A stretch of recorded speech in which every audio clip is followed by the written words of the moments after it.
This boy woke up terrified in his own room. His body was younger. He had just been thrown 10 years into the past, right back to his college days. In this timeline, he was still weak, nothing but prey for the bullies who tormented him. But this time, it will be different. He is no longer the helpless victim they used to break, and they are about to find that out the hard way. Suddenly, Chen is caught off guard. A system window materializes right before his eyes, announcing, "The power of gluttony has been completed." The realization hits him like a concrete wall. He does the math. As of today, there are exactly 3 years left before the Demon Lord emerges on Earth. The first of them, the Demon of Wrath, will tear open the gates of hell itself, unleashing an infinite horde of interdimensional monsters to invade the planet. Inevitably, humanity is obliterated. Chen remembers it all perfectly. He was the absolute last survivor of the human race. He died in a final, brutal sacrifice, giving up his own life to take down the Demon Lord. Wasting no time trying to understand the miracle of his regression, Chen shifts his focus to what truly matters, deciphering the raw power floating inside that system window. The interface shifts and pulls up his current status. The data looks like something out of a game, but these are his real stats. He has never seen anything like this before because in his past life, he always fought using his awakened power directly. Only 1 in 10,000 people can become an awakened, and the institution that accepts only those with the potential is the National University of the Awakened. In his previous life, Si Chen never managed to awaken while at university. He spent 4 years at the very bottom of the food chain, where anyone could push him around. Then a new panel appears in front of him, showing his class from his past life, Electric Assassin. He can feel power flowing through his body and wonders if the strength from his previous life came back with him. Before he can test it, the interface begins cycling through classes. The moment is interrupted when the apartment door swings open. Ma Long, a flower enchanter of rank E, steps in looking surprised. He calls out that Si Chen is awake and asks if he is feeling all right. Si Chen confirms he is fine and quietly notes that the others cannot see the interface at all. Ma Long looks him over and points out that his injuries are completely gone, which is remarkable given the beating he took the day before. Si Chen recognizes his roommate. Ma Long awakened in university, but always ranked last in the class. In the previous timeline, he died just 3 days after the Demon Lords descended, but now he is alive, standing right here. Only now does Si Chen truly feel, in his bones, that he has actually come back. Ma Long puts a hand on his shoulder and reminds him that the level test is tomorrow. He tells Si Chen to rest up and get ready, because even without an awakening, the test still counts toward graduation. By evening, the city is full of life. People are out talking, relaxing, exercising, just living. Si Chen quietly remarks that it has been a long time since he has seen this many people alive. Ma Long suggests they take a walk around the field. As they walk, Si Chen reflects on what is at stake. He already lost once. If he does nothing, that same desperate future will come back. He has to act now and level up as fast as possible. He thinks through what he knows. In this era, the only way to gain levels is by defeating monsters inside demon lairs, but almost all of them are controlled by the major guilds, and outsiders have virtually no chance of getting in. He looks at his current attributes and wonders how they stack up against other awakened individuals and monsters. The government created a ranking system to measure strength, and most students sit at rank E, with only a few reaching rank D. He figures he can get a rough sense of his level from his experience points, and he is fairly certain he is already stronger than Ma Long. Before that thought goes any further, a ball flies across the field and hits Ma Long square in the face. His friend goes down groaning. A man on the court spots them both immediately and comments that they recovered surprisingly fast. Ma Long mutters that it is just their luck to run into this guy. Si Chen says nothing and simply stares at him. The man tells them he knows they saw him playing ball here, and yet they did not bring 2 cases of drinks. Ma Long immediately apologizes and offers to go buy them right now, but Si Chen steps forward and cuts him off, making it clear that Ma Long has nothing to apologize for, and that the ones who owe an apology are standing on that court. Memories from Si Chen's past flash through his mind. He is being held underwater, drowning, while a group of delinquents torments him in a bathroom. Ma Long begs them to stop, but the ringleader brushes it off, claiming he is actually doing Si Chen a favor. Since Si Chen had not awakened yet, a little provocation was supposedly in order. His crew laughs along, though one of them points out that Si Chen already passed out, which takes all the fun out of it. Ma Long crouches down and checks on Si Chen, while the protagonist, still on the ground, wonders out loud why these people can never just leave them alone. He mutters that pure malice does not only exist in demonic lairs. The delinquent catches that and asks if Si Chen just said something. If so, the beating continues. Back in the present, the same delinquent seems to be picking up where things left off. Ma Long has no idea what is being said. Then Gong Cheng, a rank E awakened with the flower attribute, starts gathering his ability in his hands. Si Chen sizes him up internally, noting that this guy only throws his weight around because his brother runs the student council as the strongest fighter in the school, though Si Chen does not think that reputation is all that impressive. The crowd around them laughs in anticipation, expecting Gong Chung to put the two of them in the hospital again, calling them the most useless pair around. Gong Chung steps right up to the protagonist and demands to know what he just said. Si Chen tells him plainly to stop bothering them from this point forward. That sets Gong Chung off. He winds up a punch, calling Si Chen a piece of trash, and throws it. But Si Chen stops the blow cold with nothing but his fist, and the impact sends Gong Chung stumbling back, clutching his wrist in pain. The crowd goes silent. Everyone is trying to process how Si Chen just blocked Gong Chung's strike without having awakened at all. Gong Chung is furious that someone who is not even awakened would dare stand up to him. Si Chen tells him that this is actually perfect and that he will use Gong Chung to run a test. He activates his class, tripling his speed and doubling his strength. Ma Long shouts in disbelief that Si Chen has actually awakened, while the protagonist settles into a fighting stance. Gong Chung's anger spikes. He activates his indestructible demonic armor and taunts Si Chen, suggesting he has forgotten what his fist feels like. But before Gong Chung can even react, Si Chen is already right in front of him, landing a clean cross directly to his face. Gong Chung goes tumbling backward. The crowd cannot believe what they just saw. One punch did that. Ma Long stands there with his jaw on the floor. The onlookers start questioning whether this is even the same Si Chen they knew. Gong Chung, picking himself up, accuses Si Chen of catching him off guard and calls out to his friends, asking if they are just going to stand there and watch. The white-haired one starts stuttering, staring at the protagonist like he is looking at something monstrous. Gong Chung charges forward, declaring he will take Si Chen's life. Si Chen catches his wrist without effort, squeezes with crushing force, and pulls back his other fist. He tells Gong Chung he is far too weak. Then he unloads, throwing punch after punch before hurling the man away. Gong Chung crashes hard into the wall and ends up completely battered from the beating. From a distance, Ma Long drops to his knees, barely able to form the question of when exactly Si Chen became this strong. Si Chen takes stock of the situation. He can draw a few conclusions now. Just like before, he can switch into electric assassin mode whenever he wants. Even at level 1,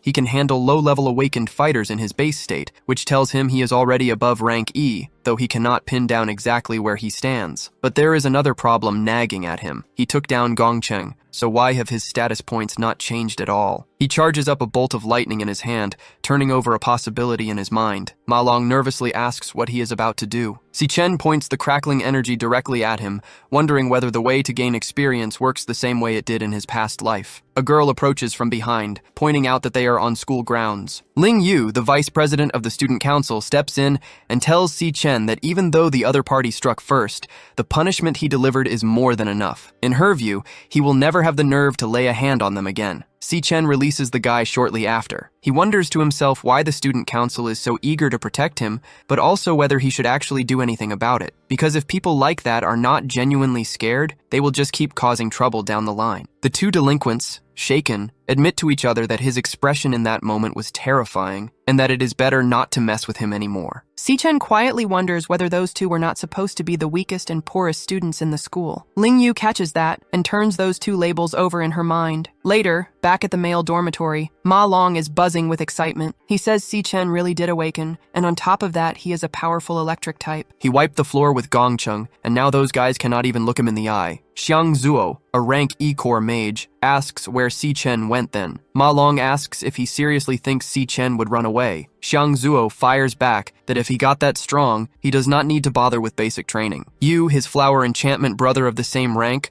remarks that Ma Long must have taken some damage to the brain. Zuo snaps back that the four of them ended up in the same dormitory because their evaluations landed in the bottom 4 positions of the entire year, and that is a fact that cannot be changed. He is 4th from the bottom, which makes him number 1 in the dormitory, and the only combat type among them. That, he insists, is an absolute and unchangeable fact. He adds that a soft-handed guy like Si Chen could not possibly awaken an electric-type ability, but he does feel like he himself has been getting stronger lately, and maybe he can get into a club. Yu cuts in to remind everyone that tomorrow is the last level evaluation before graduation. Meanwhile, at the rank E training den, a figure emerges. It is Gong Yan, the president of the student council. he announces that training is over for the day. As he steps out, he glances to the side and notes that his brother is still waiting for him. Gongcheng makes it clear that he cannot sleep tonight unless something is done. Xichen humiliated him in front of everyone, and it is obvious he has no respect for them. Yan says he already knows, and that he will handle it one way or another. Later, Gong Yan is cutting meat while Ling Yu asks how he plans to deal with the situation. Yan says simply that his brother lost because he was weaker,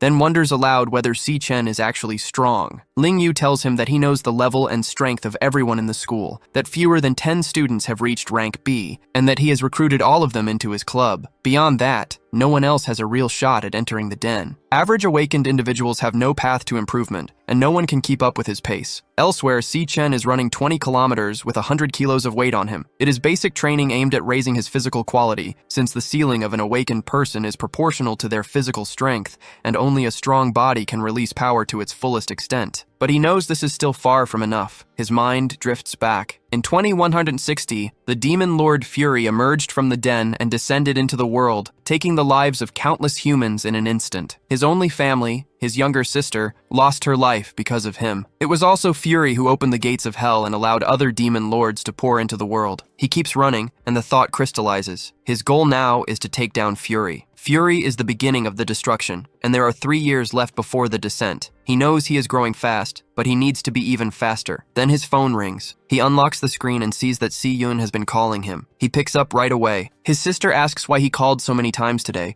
explaining that she was competing and her phone died. But she tells him that if she wins the prize, it will cover their overdue rent. Xichen thinks back to that ruined future, and how many times he prayed to the heavens for a chance to start over, no matter what price it would cost, even if hell itself came crashing down without end. Si Yun keeps talking, telling him that when the competition is over they will meet up and to wait for her good news. The protagonist stares ahead, and the thought settles in his mind that everything has begun again. He breaks into 3 more laps, because he needs to get strong as fast as possible to protect all of this. 8 hours have passed since he returned to this time. He has been getting used to this body, weak but young. Now he needs to think about what matters most. To level up, he needs access to a den, but the dens are monopolized by the guilds. Outside of the wealthy, most people have no real chance to evolve, and he is trying to figure out how he is going to get there. He also wonders what exactly the power of gluttony even is. Then, without warning, a system begins to load. It completes its initialization and announces the launch of the gluttony system. Xichen snaps awake. He stumbles through a few acrobatic movements before managing to steady himself on the ground. When he looks up, there is a tower standing right in front of him. He has no idea where he is and wonders whether he was even asleep. Xichen stares up at the tower looming before him, trying to make sense of what he is looking at. Before he can think too hard about it, the red river below begins churning, and monsters start clawing their way out of the surface. Funeral flames, rank E cloud class warriors, pour out in waves. Xichen wonders if he has somehow ended up inside a demonic lair. He does not fully understand his situation yet, but he decides to deal with what is right in front of him first. The funeral flames surge toward him, and he splits them clean down the middle with a burst of overwhelming speed, collecting 3 funeral flame fangs in the process. With his current strength, rank E monsters are almost embarrassingly easy to handle. Everything around him feels completely real, nothing like a dream. And more importantly, he realizes this place can give him experience and levels. When he hits level 2, all of his attributes gain 5 points. He genuinely has a demonic lair he can clear entirely on his own. Then a funeral flame king charges at him from behind. Xichen decides then and there that this is where he is going to do his real training. He hits the monster with his lightning, splits it in half without much effort, and levels up again. Boss experience is several times greater than that of common monsters at the same rank, and he climbs 2 levels in almost no time at all. Then something new appears in his interface, a term he does not recognize. Something about being devourable. Xichen is caught off guard by it. He points his hand toward the fallen boss, wondering out loud whether this is what the power of gluttony actually does. The system responds immediately. It begins devouring the monster, drawing it together into the palm of his hand until it collapses into a card. He can take a life, consume an opponent, and convert them into his own class. Then something else catches his attention. He wonders if this is not the power of the demon lord Lan Yue, a power that now belongs to him. Classes are born with inherent differences in strength, and the one rule that cannot be changed is that each person can only have one class. class, but Si Chen now has 2 at the same time. And if he can keep devouring magical beasts, there may be no limit to how many classes he can accumulate. He wonders why he has been given this power and what exactly that magical tower behind him is. Then a crushing pressure slams into him out of nowhere. Before he can process it, a voice speaks, calm and deliberate, telling him that he has finally arrived and that it has been waiting for him for a long time. The voice calls him by name, Si Chen. Si Chen bolts across the Red River. His mind races as he runs. In his past life, he nearly died pushing himself to rank S, and even then his combat power peaked at rank D. But on the other side of this place stands a rank S boss, and the gap between them is enormous. His attributes are completely outclassed. He cannot figure out what kind of lair this is, or why a rank S monster is here at all. And more unsettling than any of that is the fact that it knows his name. He exchanges roughly a dozen blows with the creature. During that entire exchange, the monster has had countless opportunities to kill him outright, and it has not taken a single one. Instead, it keeps knocking him away, deliberately avoiding his vital points, putting him down easily again and again without finishing the job. The monster asks him if he still intends to keep fighting. Si Chen reads the situation. The creature wants him to submit. The Lord makes its offer clear, telling Si Chen to reconsider, framing it as a rare opportunity to stay and guard the magical tower alongside it. Si Chen answers without hesitation. No matter what happens, he refuses to stay in this cursed place. The monster responds by cutting his arm. Si Chen is stunned. The creature tells him that it does not think he understands how close he is to losing his life, and that the only reason it has shown this much patience is because he is the only one who has ever made it this far. Then the funeral flames shift, their color bleeding into a deep purple. The Lord amplifies its power and gives him one final choice: stay or be crushed into nothing. Si Chen activates his class and makes his answer clear. He is going to take this thing down. The monster hurls stones at him, dismissing the declaration as absurd. Si Chen weaves through the projectiles with relative ease, closing the distance with his lightning, and his mind is working the entire time. Through everything that just happened, he has been observing. He noticed that before each sword strike, there is a delay of 4 milliseconds. He can read the angle of force in the monster's wrist, track the trajectory, and slip past the blade. And after each strike, there is a recovery pause of 2 milliseconds. If he times his attack to land inside that window, he can hit it while it is completely open. His plan is to drive an electric blade straight through its heart in that instant. Killing a rank S is out of the question, but a full power paralysis strike could lock it down for at least a few seconds. The monster is fast, which is why he never had enough distance before. But a few seconds is all he needs to get out. He has also been watching the light. There is only one light source in the entire area, and he moves toward it with his palm extended, thinking the source has suddenly vanished. The monster tells him it is a shame, and that the exit he found was just an illusion it left behind. There is no way out because this is not a demonic lair. But then its tone shifts. It tells him that finding the gap in its attack pattern that quickly was genuinely impressive. Even under that kind of desperate, suffocating pressure, Si Chen managed to stay cold, analyze the fight clearly, and find a thread of hope to pull on. The creature says he is exactly the kind of person who can bring hope, and it reveals itself, a Rakshasa of Purgatory, a star element warrior class monster. Si Chen stares at it, and recognition hits him. That face is one he has seen before, on the demon lord Lan Yue. In his past life, during the final battle against him, Si Chen watches as the monster suddenly transforms mid-fight, cycling through multiple powerful classes one after another, striking him with fire, then with a flower element, then with electricity. And now, one particular form triggers a sharp memory because he recognizes it. That means he was devoured by the power of Lan Yue, and the power of gluttony has since fused into his very body. He wonders if the space he finds himself in is actually inside himself. Rakshasa speaks up, telling Si Chen that not only does he have outstanding resistance under pressure, he is also remarkably sharp, and that he deserves to claim everything that exists in this place. Si Chen presses him on what exactly that means. Rakshasa then summons a key from the temporal rift and explains that it belongs to the demonic tower. Lan Yue devoured countless cruel demons over time, and the most powerful among them were sealed inside that tower behind him. Si Chen must devour them and grow stronger, turning their power into his own. Si Chen wants to know why Rakshasa is teaching him all this and helping him in the first place. Rakshasa explains that even among demons, there is good and evil, and the demon lords wiped out his clan out of pure selfishness. He has been waiting for the right opportunity to take his revenge, and he has finally found it. He mentions that a certain person was right, and that Si Chen is the only hope. Si Chen asks who that person is, but Rakshasa tells him the answers are all inside the demonic tower, and that he will have to go find them himself. Rakshasa tells him to carry the power forward and avenge what was done. Si Chen pushes for more, but Rakshasa cuts straight to the point. From this moment on, Si Chen must grow stronger, open the gate of the demonic tower,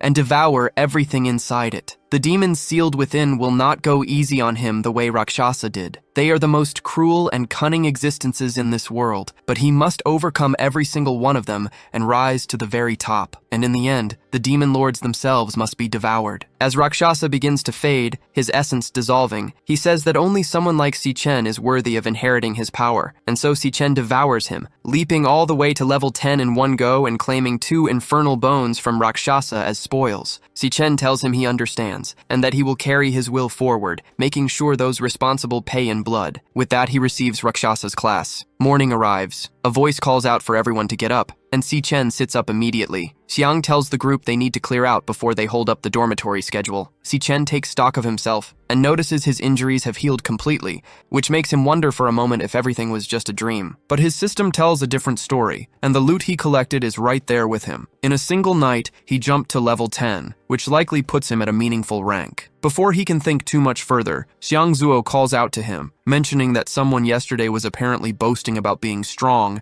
and planning to shake up his position as number 1 in the dormitory. He tells Si-Chen they need to get moving, because the ranking evaluation is about to begin, and he wants to see what this person is actually made of. A little later, Si-Chen is casually eating a piece of bread and thinking things through. The dormitory appears to be entirely Class E, but he reminds himself that each class is divided into 3 tiers, and the others are lower tier while he sits at the middle tier. The gap in strength between each tier is significant, and he figures he could handle 10 of them on his own. On top of that, since he has not been tested in 2 years, his class may have risen since then. Ma Long calls out to Si-Chen and tells him to go all out and grab a Class D ranking, just to give everyone the shock of their lives. Si-Chen simply repeats the words Class D to himself, letting them settle. They arrive at the evaluation site a little later, and Xiang Zuo is surprised to see how many people showed up so early. Then Gong Cheng's delinquent crew starts making their way over, and the 3 of them quietly agree to keep their distance. But the tension spikes when the gang glances in their direction. Then Si-Chen looks back at them directly, and that is all it takes. The delinquents immediately bow and greet him as Brother Si-Chen. Xiang Zuo is baffled, wondering why they are being so deferential, and starts thinking that maybe what Ma Long said was actually true. Si-Chen just keeps walking, completely unbothered. Then a voice stops him. Chiang Di, a member of the student council, steps forward and mentions that he heard Si-Chen had a run-in with Gong Cheng, and that he is aware Si-Chen is the biological brother of the esteemed council president Gong Yan. From a distance, onlookers murmur among themselves, noting that Chiang Di is not just some lackey of the president, but a genuine Class D figure, and wondering why someone like him would bother getting involved with Si-Chen. Chiang Di then tells Si-Chen that his sense of smell is exceptionally sharp, and that he can detect the scent of someone truly powerful. But as far as he can tell, Si-Chen only smells like someone who will be at the bottom for the rest of his life. Things kick off with Si-Chen throwing a pointed remark at Chiang Di, essentially asking if he is some kind of dog. Chiang Di flares up immediately, demanding to know what he just said, but before the situation can escalate any further, a third voice cuts through and shuts it down. Gong Yan steps in calmly, explaining that he looked into what happened and that his brother was in the wrong from the very beginning. In his view, paying for your mistakes is only fair. He holds the 2 of them in his gaze for a moment, then the tension quietly settles. Si-Chen says nothing, staying exactly where he is. A professor breaks the silence by announcing that the classification test is about to begin. Students are to take the stage in an orderly fashion when their names are called. Gong Yan turns and tells his group to get ready, privately sizing up Si-Chen and concluding that he does not look like much of a threat. From a distance, 2 figures are watching all of this unfold. A man wonders aloud what drew him here today and whether he has spotted someone worth keeping an eye on. The woman beside him suggests it could turn out to be quite interesting. An hour passes. It is Xiang Zuo's turn. He steps up, declares that this is where his true strength gets revealed, and walks through the portal into the testing area. The classification test works like this. Each student enters a special demonic lair alone, where a demonic heart sits at the center, capable of absorbing energy. The awakened individual releases their full energy output in front of that heart. The heart then transmits the reading through cables to external equipment,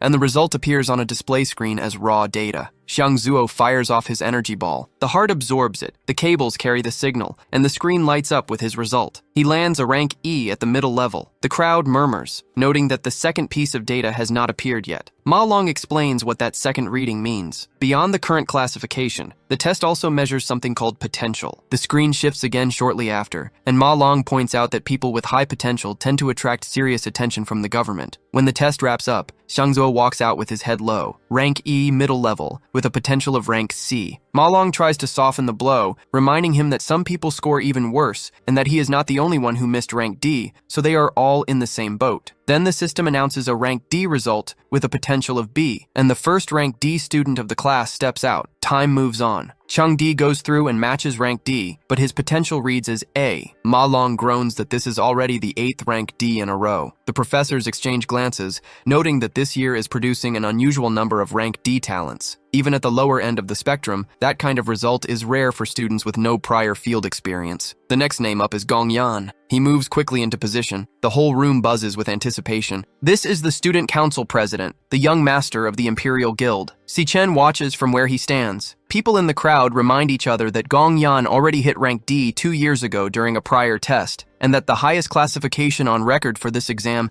is rank D middle level. Inside the demonic lair, Gong Yan opens his eye just slightly and extends his hand. He thinks it through carefully. The real impact will come during the practical exam, so right now he only needs to hold back part of his strength. Even so, he is certain he will come out on top. The numbers on the scoreboard begin to shift. One of the professors notices the color is different from anything they have seen before. Gong Yan's result locks in as rank D superior, with a potential of rank S. The room erupts. People can barely process what they are looking at. He is already the top student at the school, so something extraordinary was expected, but this is on another level entirely. Ma Long is practically beside himself, declaring that their school has produced a rank S potential and that everyone present has just witnessed history. The professors immediately start debating whether to notify their superiors right away. A rank S awakened individual is considered a rare national treasure, and someone like that is guaranteed to receive special attention and protection from the government. On top of that, being the young master of the Imperial Guild means this result is about to make headlines across the entire world. The man watching from above remarks that this year is genuinely packed with talent. The woman beside him acknowledges that she already knew Gong Yan carried rank S potential, which is exactly why she came today. But then she clarifies that he is not actually the reason she is here. Compared to Gong Yan, she says, she is far more curious about someone else's performance. And right on cue, the professors call Si Chen to the stage. Chang Di wastes no time putting Si Chen in his place,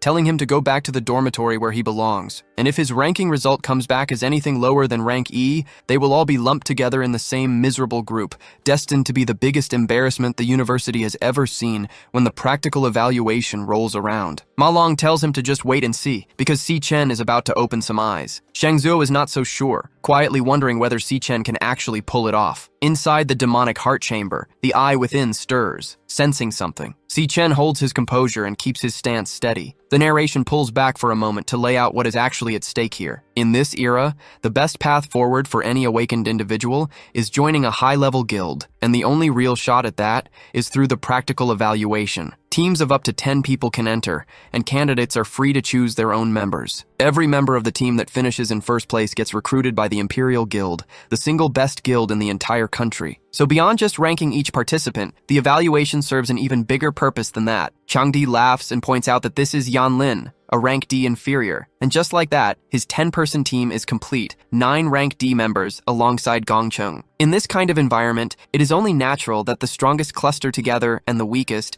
get pushed out or cut entirely. Ma Long starts to wonder out loud. Si Chen has been in there for a while now, and there is not a single sound coming from inside. Before long, people start filing out of the chamber. Chang Di dismisses whoever is left, calling them garbage and saying there is no point waiting around. Gong Yan calls for the rest of the team members to gather as well. Then the ranking appears on the display screen. Rank D superior. The room goes quiet for a beat, then erupts. Everyone is stunned. The result is completely unexpected, and Chang Di cannot make sense of it either. Inside the chamber, the demonic heart panics and demands the test be run again. Si Chen takes stock of the situation. He used nothing but his base body for that. No class swap at all, and it already registered as rank D superior. So he decides to push further and switches into a class. His ranking begins to shift again, climbing to rank C mid-level. The crowd outside gets even more rattled watching the number go up a second time. Chang Di insists there must be something wrong with the equipment. The professors start questioning whether there is an internal system error. The heart keeps throwing errors and demands another retest. Si Chen reasons that his other classes should be sitting above C, so he goes ahead and activates the Rakshasa, his most powerful one. The heart reacts with visible alarm. Outside the chamber, a dark and oppressive energy begins to gather, completely shifting the atmosphere of the entire area. Everyone looks up, unsettled, trying to figure out what they are feeling. Xiang Yue says quietly that today is going to go down in history. Si Chen's potential begins to surface. The ranking hits S immediately. The crowd erupts in disbelief. Gong Yan looks shaken. But then the system throws another alert. A second S appears on the screen. The system cannot detect the actual value of his potential because the maximum load has already been exceeded. Everyone is screaming about an SSS-Rank. Then an explosion goes off inside the chamber. A professor sprints toward the entrance, shouting that the demonic heart has overloaded and that the student inside could be hurt. He rushes in and finds Si Chen standing there, staring down at the ground with a look of surprise. The demonic heart has lost its life. The professor wonders aloud whether it was simply used for too long today. Si Chen, for his part, thinks he accidentally pushed too much force through it and blew the heart out. But there is a pleasant surprise buried in that outcome. His gluttony ability managed to devour the energy that the demonic heart contained. He steps outside the chamber and activates his ability. He can now see everyone's rankings at a glance, which he finds genuinely useful. One detail catches his attention immediately. Gong Yan is sitting at roughly rank C mid-level. The professor addresses the group and announces that unfortunately, the demonic heart has been exhausted and the test is suspended. Si Chen's results are likely corrupted and will be reported up the chain, and any students who have not yet tested can return tomorrow. Ma Long and the twins rush over and throw their arms around Si Chen. Changdi cuts through the moment, sneering that someone like Si Chen could never reach rank C and that the equipment was clearly broken. He blames Si Chen for destroying the heart and ruining the day for everyone else, saying the others now have to come back tomorrow because of him. Si Chen starts preparing one of his abilities. He thinks to himself that this guy never shuts up, and he is going to deal with him if he does not stop. But Gong Yan steps in and tells Changdi to stop being rude to a teammate. Changdi turns to him with a sharp look, and then the president walks over. He extends his hand towards Si Chen and asks him to join forces for the graduation practical evaluation, saying that with Si Chen on board, the highest score in the history of the event is practically guaranteed to be theirs. Gong Yan's friends are already questioning whether the invitation was real, while Changdi is quietly fuming on the inside. If this stranger joins the group, someone else gets cut, and he has no idea how to explain that to the others. Getting into this team means claiming the top spot in the school, and there are people who couldn't buy their way in even if they tried. So why does this guy get a personal invitation from Gong Yan himself? Still, disrespecting Gong Yan is not an option. Changdi swallows his frustration and places a hand on Si Chen's shoulder, telling him that since the president himself extended the offer, he is welcome among them. Si Chen brushes the hand off and tells him flatly that he has no interest. The whole group goes dead silent. Changdi loses it, shouting that Si Chen should know their squad holds the #1 ranking in the entire school. Si Chen just tells him that has nothing to do with him, and while he is at it, Changdi is far too loud and should stop bothering him from this point forward. Then he simply walks back to his own friends, leaving Changdi seething. Word spreads through the school almost instantly. Si Chen rejected Gong Yan. Students start wondering whether he is planning to chase the top rank on his own, especially given that his test result came back as a mid-rank C. Ma Long and Xiang Yue are thoroughly entertained by the whole situation. Gong Yan himself takes it in stride, remarking that it is fine and that his brother Si Chen clearly has his own ideas about things. From a vantage point above the scene, Yuan Long watches and says, "It is a shame the two of them did not form a team, because he had been hoping a new historic record for the school would be born this year." Ling Yu responds that things are now even more interesting. Gong Yan was born into privilege, and a rejection like this in front of everyone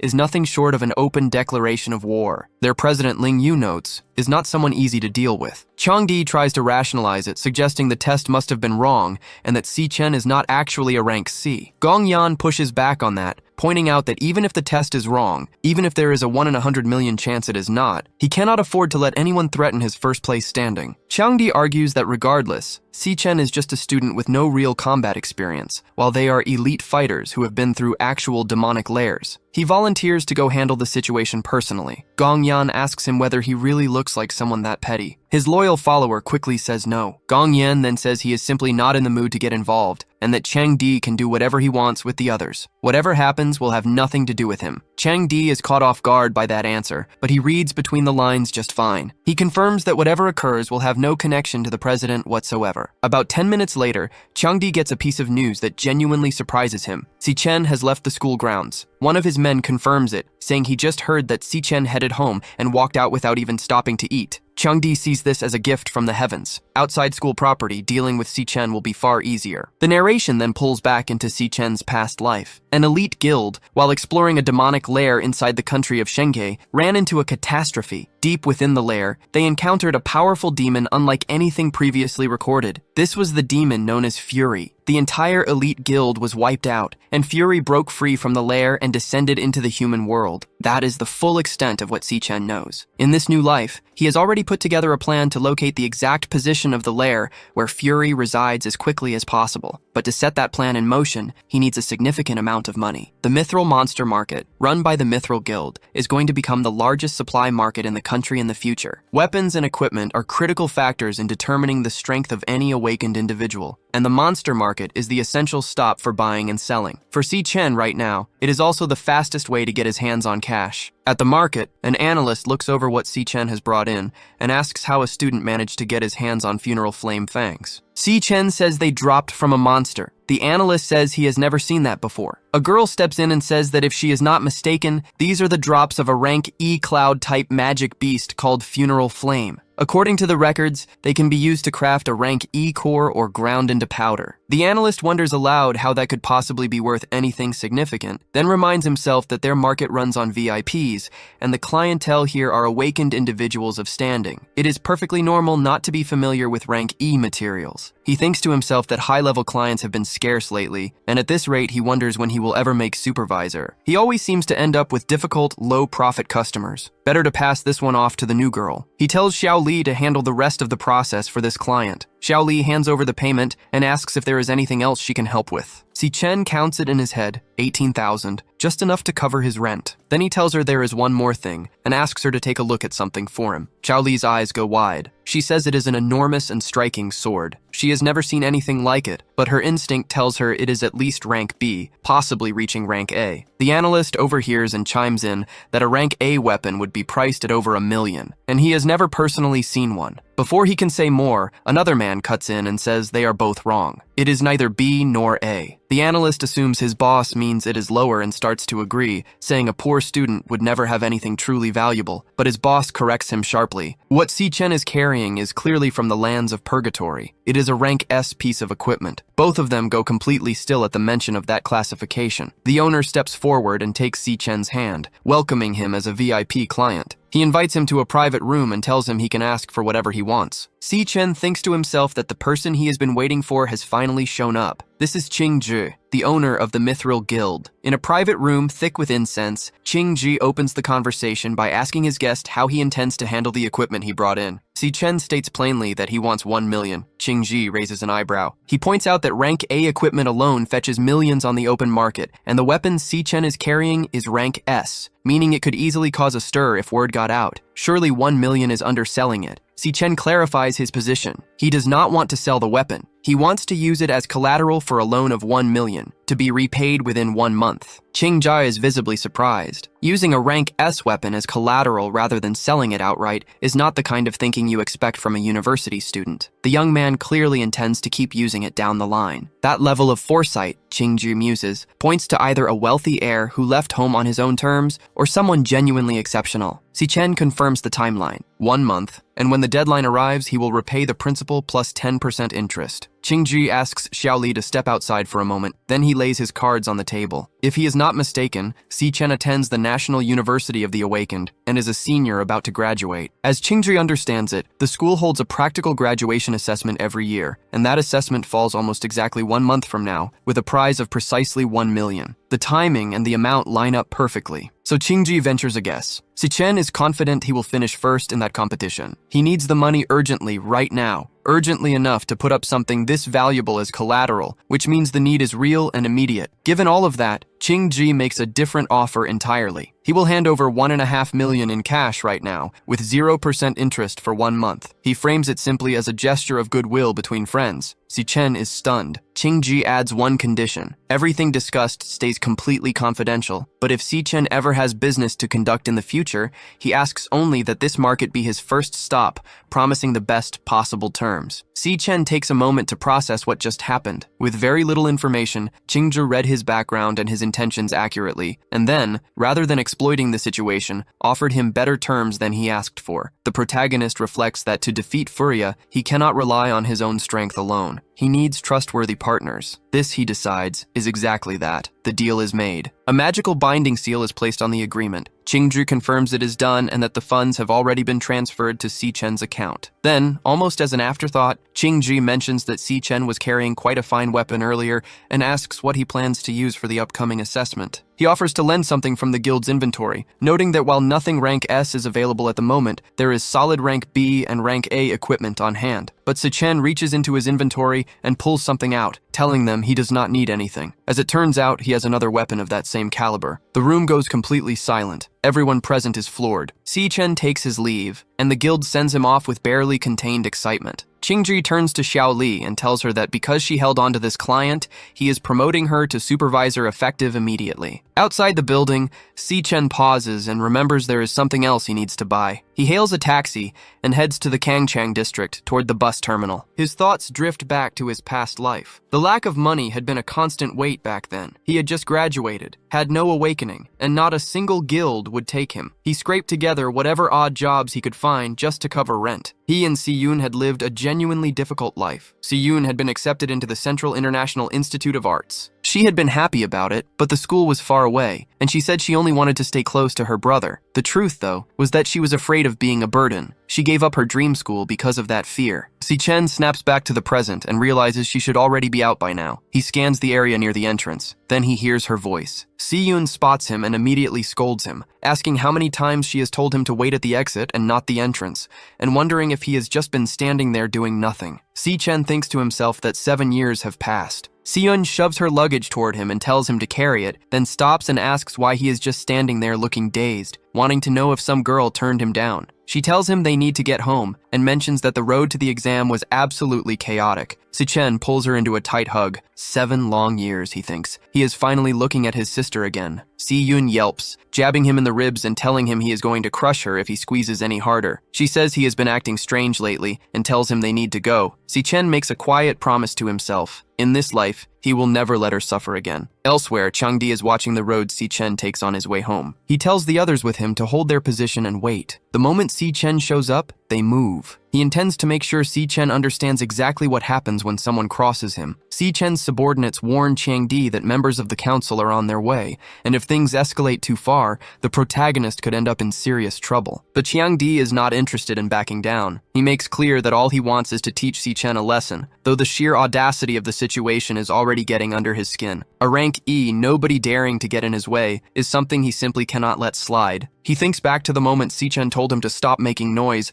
and to get out of his face, and that memory alone is enough to seal the decision. His order is simple and brutal. They are going to beat Si-chen into a coma, making sure he cannot participate in the upcoming graduation evaluation. Changdi reminds his crew that he is one of the school's finest cloud assassins, and that this arrogant little upstart is about to run out of luck. Meanwhile, on a hillside path leading home, Si-yoon walks beside her brother and brings up how strangely he has been acting for the past 2 days. She figures it might be the pressure of the graduation evaluation weighing on him. A guy as straightforward as Si-chen, she reasons, is hardly the type to be tangled up in romantic trouble. Either way, she tries to lift his spirits, even humming a song he used to sing to her, the one that went on about how life is long and opportunity always comes around eventually. Si-chen listens and thinks to himself that she is sharper than he gave her credit for. She noticed the change in him the moment they met. She still does not know that he is awakened, still believing they are living the same life they always knew. He tells her he is fine. Si-yoon reads it as stubbornness, the kind of wall men build around themselves. She thinks her brother is getting old, but the moment does not last. Changdi's crew is already lurking in the alley nearby. One of them spots the girl walking beside Si-chen and wonders where she came from. Changdi sees it as a gift. The alley has no cameras, and he notes with satisfaction that the siblings are not going to have a good time tonight. Si-chen senses the hostile energy from a distance. He clocks them immediately as members of the student council. The fact that they have come all the way here, to this place, genuinely offends him. Without a word, he pulls out an earbud and places it in his sister's ear. He tells her there is a song he has been listening to on repeat, and that she should give it a listen. Si-yoon finds it odd, since when does he care about music? But the melody starts to pull her in almost immediately. She thinks it feels like it carries someone's emotions inside it. The moment she is settled, Si-chen turns around and walks straight toward the group, his demonic heart already activated. He sizes them up quickly. 5 rank E fighters and Changdi himself at rank D. The music keeps playing softly in Si-yoon's ear. The delinquents move in, and Si-chen thinks about the year 2160, about losing his last remaining family member, about the 7 years that passed before he could see his sister again. That thought alone floods him with a fury that goes well beyond anything ordinary. He wants to know how they dare ruin this moment. He launches forward at full speed. The first kick connects with someone's head with almost contemptuous ease, sending the man flying. Then the next, then the next. Each one goes down in a single hit, one after another, while the song continues playing in Si-yoon's ear, and she remains completely unaware of what is happening just behind her. One of the remaining subordinates rushes in. Si-chen simply grabs the man's arm and drives his elbow into it, snapping the bone clean. The man cries out in pain, and before he can process what just happened, a punch catches him square in the face and sends him sailing. Changdi watches all of this and cannot make sense of it. He keeps asking himself how this kid is this strong, but Si-chen is already closing the distance. Changdi puffs himself up one last time, reminding himself that he is an elite cloud assassin and that there is no way he is losing this fight. A single lightning strike puts that thought to rest. The blast sends him flying, and before he can even land, Si-chen is already on him, driving a hit into his jaw that finishes the job entirely. Changdi rolls across the ground like a ragdoll and comes to a stop, face down. The last thing he sees before his vision fades is Si-chen's expression, cold and utterly without mercy. When Changdi slowly opens his eyes, Si-chen is standing over him. He reminds Changdi that he gave him a clear warning to stop bothering him, and then asks with genuine curiosity whether the man simply does not understand plain human language. Changdi is in rough shape. His ribs are broken, he can't feel his legs, and the test results have made one thing undeniably clear. Si-chen is no rank D. Changdi starts to apologize, but Si-chen cuts him off immediately, pressing a blade toward him and making it plain that if he makes another sound, there will be consequences far worse than a broken rib cage. Changdi studies the look in Si-chen's eyes and knows there is no bluff there. This is just a student, and yet the bloodlust radiating off him is something else entirely. Si-chen tells him to burn every word of what comes next into his memory. He has no interest in trash that wants to rot quietly on its own, but the moment anyone threatens his sister's safety, or even dares to show up in her line of sight, he will make them disappear one by one without a second of hesitation. Changdi trembles. Si-chen turns and walks away, the music still playing softly in the background. Si-yoon is listening to that same music, and something about it makes her feel a deep, quiet loneliness. She wonders why she even put it on, because it makes her want to cry. It has been a few days since she last saw her brother,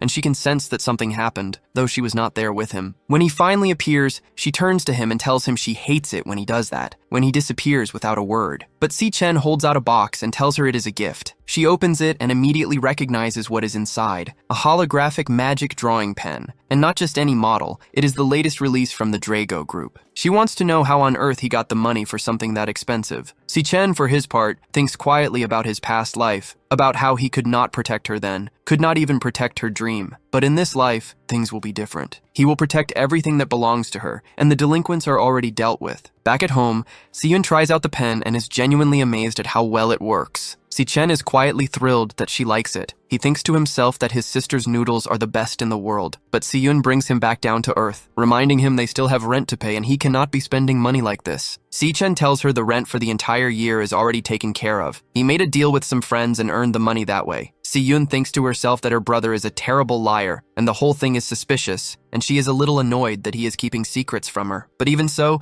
it has been a long time since she last saw a smile that genuinely happy on his face. She reaches out and touches his shoulder, telling him that no matter what happens, he should not push himself too hard. Si-chen gives a quiet nod. Meanwhile, at an aquarium, Gong Yan receives a report. Chang Di has been seriously injured, 60% of his body fractured. Even with the best healer available, recovery will take more than a month. Gong Yan had not expected him to actually go after Si Chen and end up in that condition. Ling Yu notes that Chang Di will likely lose his graduation ranking for the year. Gong Yan shrugs it off, saying his team simply lost a dead weight with no real ability. Then someone approaches. Gong Xuan, the director of the office, brings news about Si Chen. The internal results from the last evaluation test have been confirmed. Si Chen is a genuine rank C, the only student at the university ranked higher than the student council president. Gong Yan is visibly surprised. Gong Xuan continues, explaining that their father has invited the president of the alliance to attend the upcoming event, and they cannot afford to let anyone steal the spotlight. If it comes down to it, he will ask his niece to fill the slot. With everything arranged the way it is, it should go smoothly. But Gong Yan tells his uncle he is worrying too much. Everyone must think Si Chen used his full strength in that test, but Gong Yan is not concerned. He intends to show the entire school exactly who the strongest student here really is. At 11 at night in the male dormitory, Si Chen steps out of the shower after completing a training run of 100 kilometers. The money problem is resolved, things are stable, and he figures he can begin his real plan in earnest after graduation. His next objective is clear: secure the 1 million champion scholarship at the graduation evaluation and use it to repay the debt to Qingji. That debt must be honored because he is going to need Qingji's help badly in the future. He lies down in bed, thinking that there is less than a month left before the evaluation, and he still has several levels to climb. As sleep takes him, his gluttony system activates, pulling him toward the Tower of Gluttony. He approaches that familiar door, turning over what the test results revealed. His weaker class sits at a solid mid-tier rank C, but his stronger class, Rakshasa, never fully displayed itself. It is rank S, yet he cannot draw on its full power yet, and its true ceiling remains unknown. The rankings of both classes are still unresolved. He takes the temporal rift key and uses it on the door to the demon tower. As he steps through into that swirling violet mist, Si Chen is completely awestruck by what he sees on the other side. Si Chen finds himself on the plane of the falling star, and the moment he steps in, something slams him down. A crushing pressure forces him to his knees,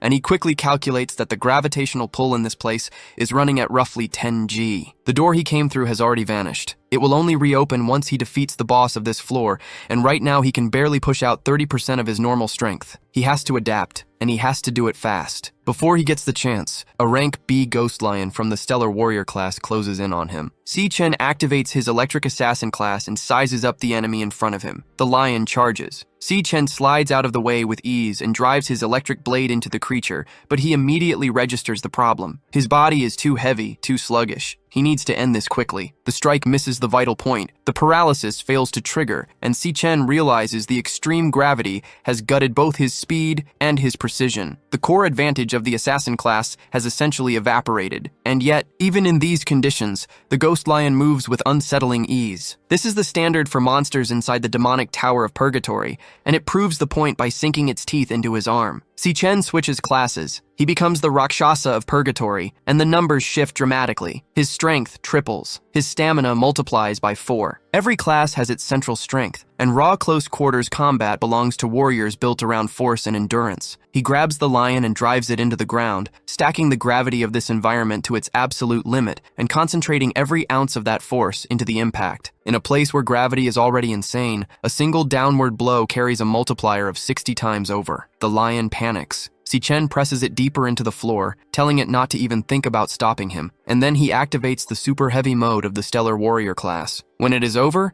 he is flat on his back beside the wreckage, breathing hard. He collects a ghost lion bone from the remains and gains a level in the process. He takes a moment to think through the class system. Each star on a card represents an attribute multiplier, and the more stars a card carries, the greater the boost when switching into that class. The Purgatory Demon card holds more stars than the Lightning Assassin, so after that switch he was operating at a slightly higher ceiling. Even so, against a rank B monster, he had to use absolutely everything he had. Neither class has broken through rank B yet, and that much is clear. Then something else becomes clear. He looks around and notices the system never displayed a devourable tag after the kill. The gate to the next floor has not appeared either. The realization hits him before he can finish the thought. A black hole tears open behind him. Creatures pour out of it, lurking at the edges of the dark. Si Chen understands now that the ghost lion he just fought was nothing more than a common monster. The true lord of this floor has not shown itself yet. The lion bites into his shoulder. Others rake across him from every direction. And in this moment, Si Chen finally understands what the demon of purgatory meant about infinite pain waiting behind that door. He has to endure it. He has to push through all of it regardless. Si Chen jolts awake in the middle of the night, gasping. The pain from his dreams was too real. Muscles tearing, skin separating from bone. There are no shortcuts to becoming strong. This solitary road through purgatory has only just begun. Friday, May 20th. The auditorium of the National University of Awakened Ones. The team formation ceremony gets underway. The faculty take their seats at the panel tables,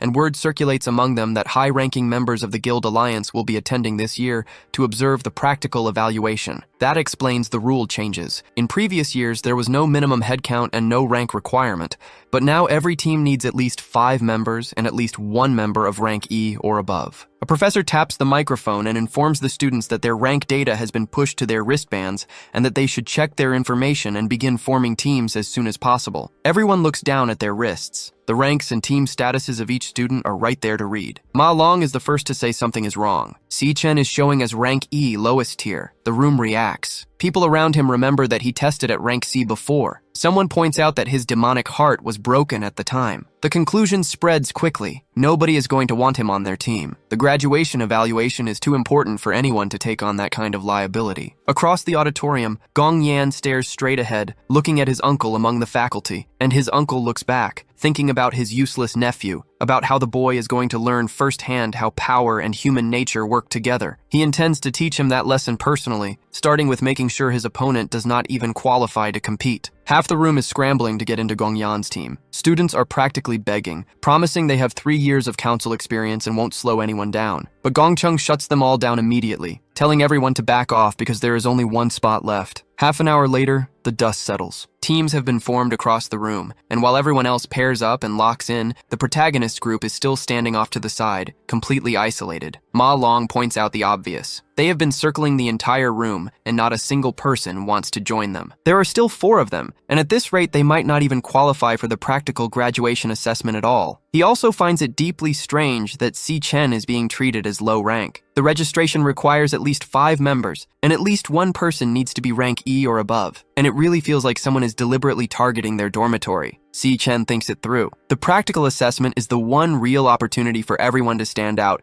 and getting into a high-scoring team is what opens doors afterward. The number of monsters in the demonic lair during the final assessment scales with team size, so it is not as simple as just throwing more people together. And even setting aside Gong Yan's team, nobody wants to mix with low-rank students. The 3 weakest rank E students in the entire school all happen to share this one dormitory. Then a voice calls out to Xiang Zuo, pointing out that they are still 1 person short and suggesting he come join their team so he can actually participate in the assessment. Si Chen quietly registers what this means. If things keep going this way, the 3 of them at rank E inferior are probably going to get left behind by everyone and ultimately lose their qualification to compete entirely. Xiang Zuo apologizes and turns the offer down. His dormitory has already decided to form a team together, and he is not going to abandon his roommates. The guys who called him over scoff at that. They only invited him to fill a slot, and he still said no. That leaves just their group. Ma Long raises his voice, noting that nearly everyone has already locked in a team, and there are almost no rank E or above students left unattached. Si Chen glances to the side, his demonic heart active. He is thinking that they are still 1 person short and nobody is coming, and he also notices that the professor shares the same surname as Gong Yan. Changing such an important assessment rule on a whim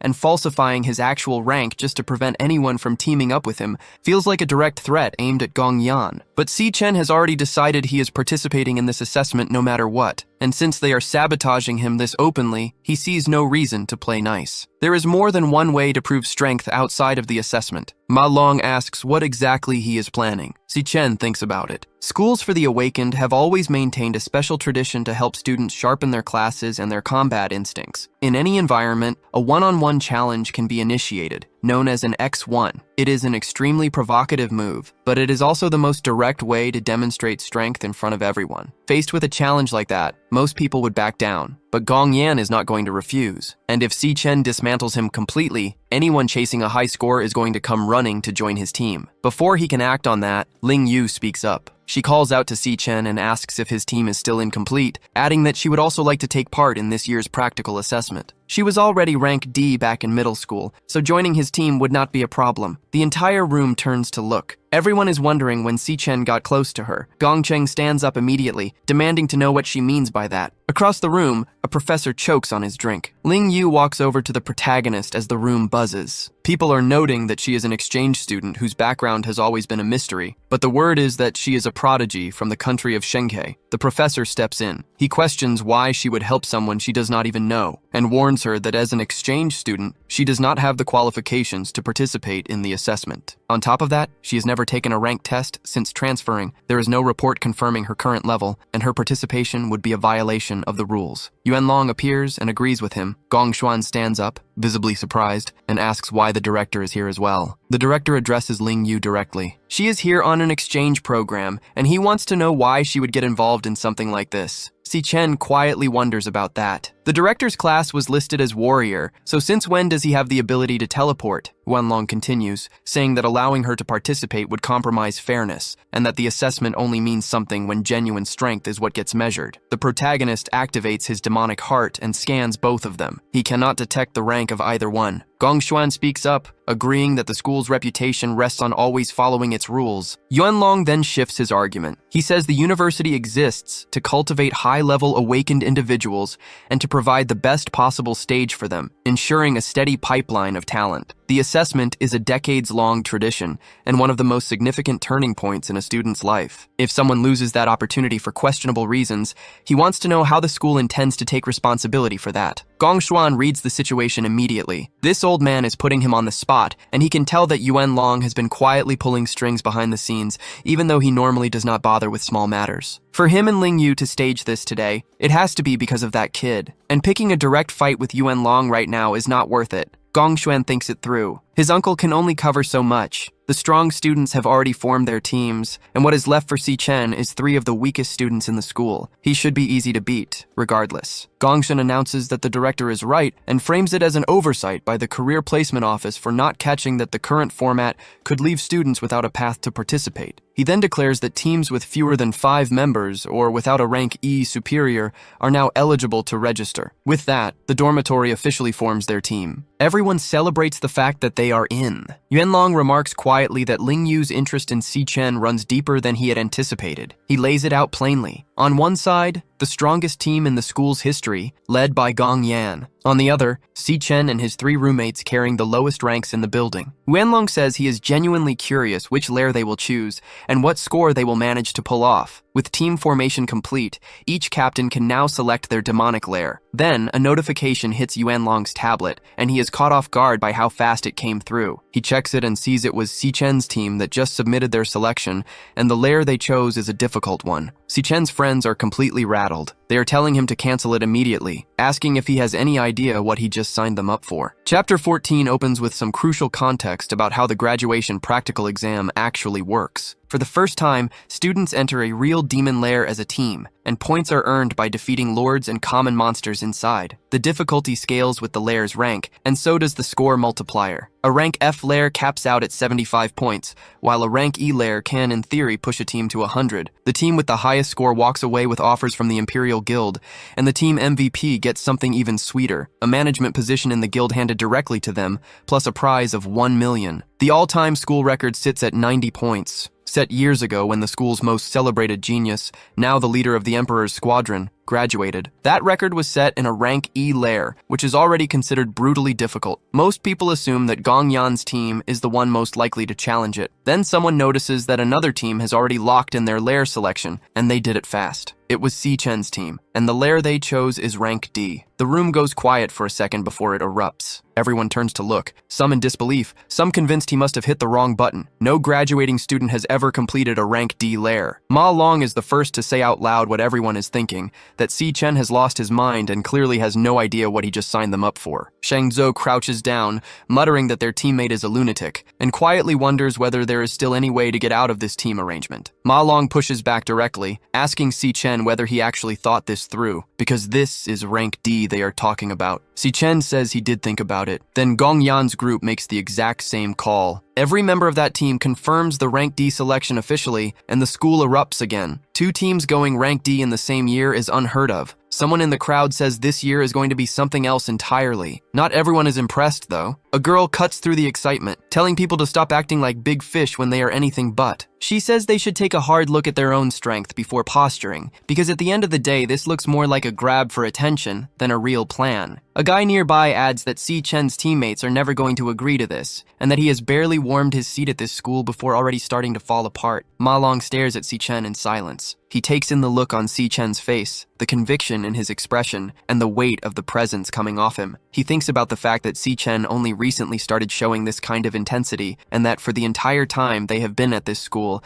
Si Chen was the one Ma Long looked out for. He sits with it for a few more seconds, then makes his decision. 4 years together, he says, and he is not stopping now. He is in. Shang Zhu follows, saying they are already in deep trouble anyway, so they might as well go all the way and see what a Rank D lair actually looks like. His brother immediately gets worked up about being the last one to agree, pointing out that he is supposed to be the head of their dorm. But he accepts too, saying that whether this is madness or not, they are going in together. With that, every member of Si Chen's team is officially confirmed. Si Chen calls out to his friends and apologizes, telling them plainly that he chose Rank D because he wants to be the MVP. That gets Gong Yan's attention. Si Chen says they are going to take the highest score together, but Gong Yan cuts him off immediately, making it clear that the MVP title belongs to him. Si Chen turns away as Gong Yan declares that there is only room for one strongest person at this school. Ling Yu watches the exchange with visible surprise, noting that this is the first time she has ever seen that particular expression on Gong Yan's face. Whatever rivalry existed between these two before, it is fully out in the open now. Yuan Long observes that youth has no fear of the unknown. The girl from earlier is less poetic about it. She points out that even if Si Chen is Rank C, carrying an entire team through a Rank D lair on his own is simply not possible. Yes, the Rank D multiplier is 3, which means a theoretical ceiling of 150 points, but the difficulty is several times greater than Rank E, and with the current strength of Si Chen's team, this choice is not the sensible one. Wenlong acknowledges that there are only about 2 weeks left before the practical exam begins. There is no time for any real growth in that window. She says she hopes that when the moment comes, Si Chen and his team at least manage to hold their own. 17 days remain before the evaluation starts. Ma Long watches the team spend their days doing something completely different from everyone else. While other students are drilling elemental power and running virtual monster simulations, Si Chen's group is doing something that looks more like raw physical conditioning. Ma Long asks why, pointing out that their graduation exam is not a triathlon.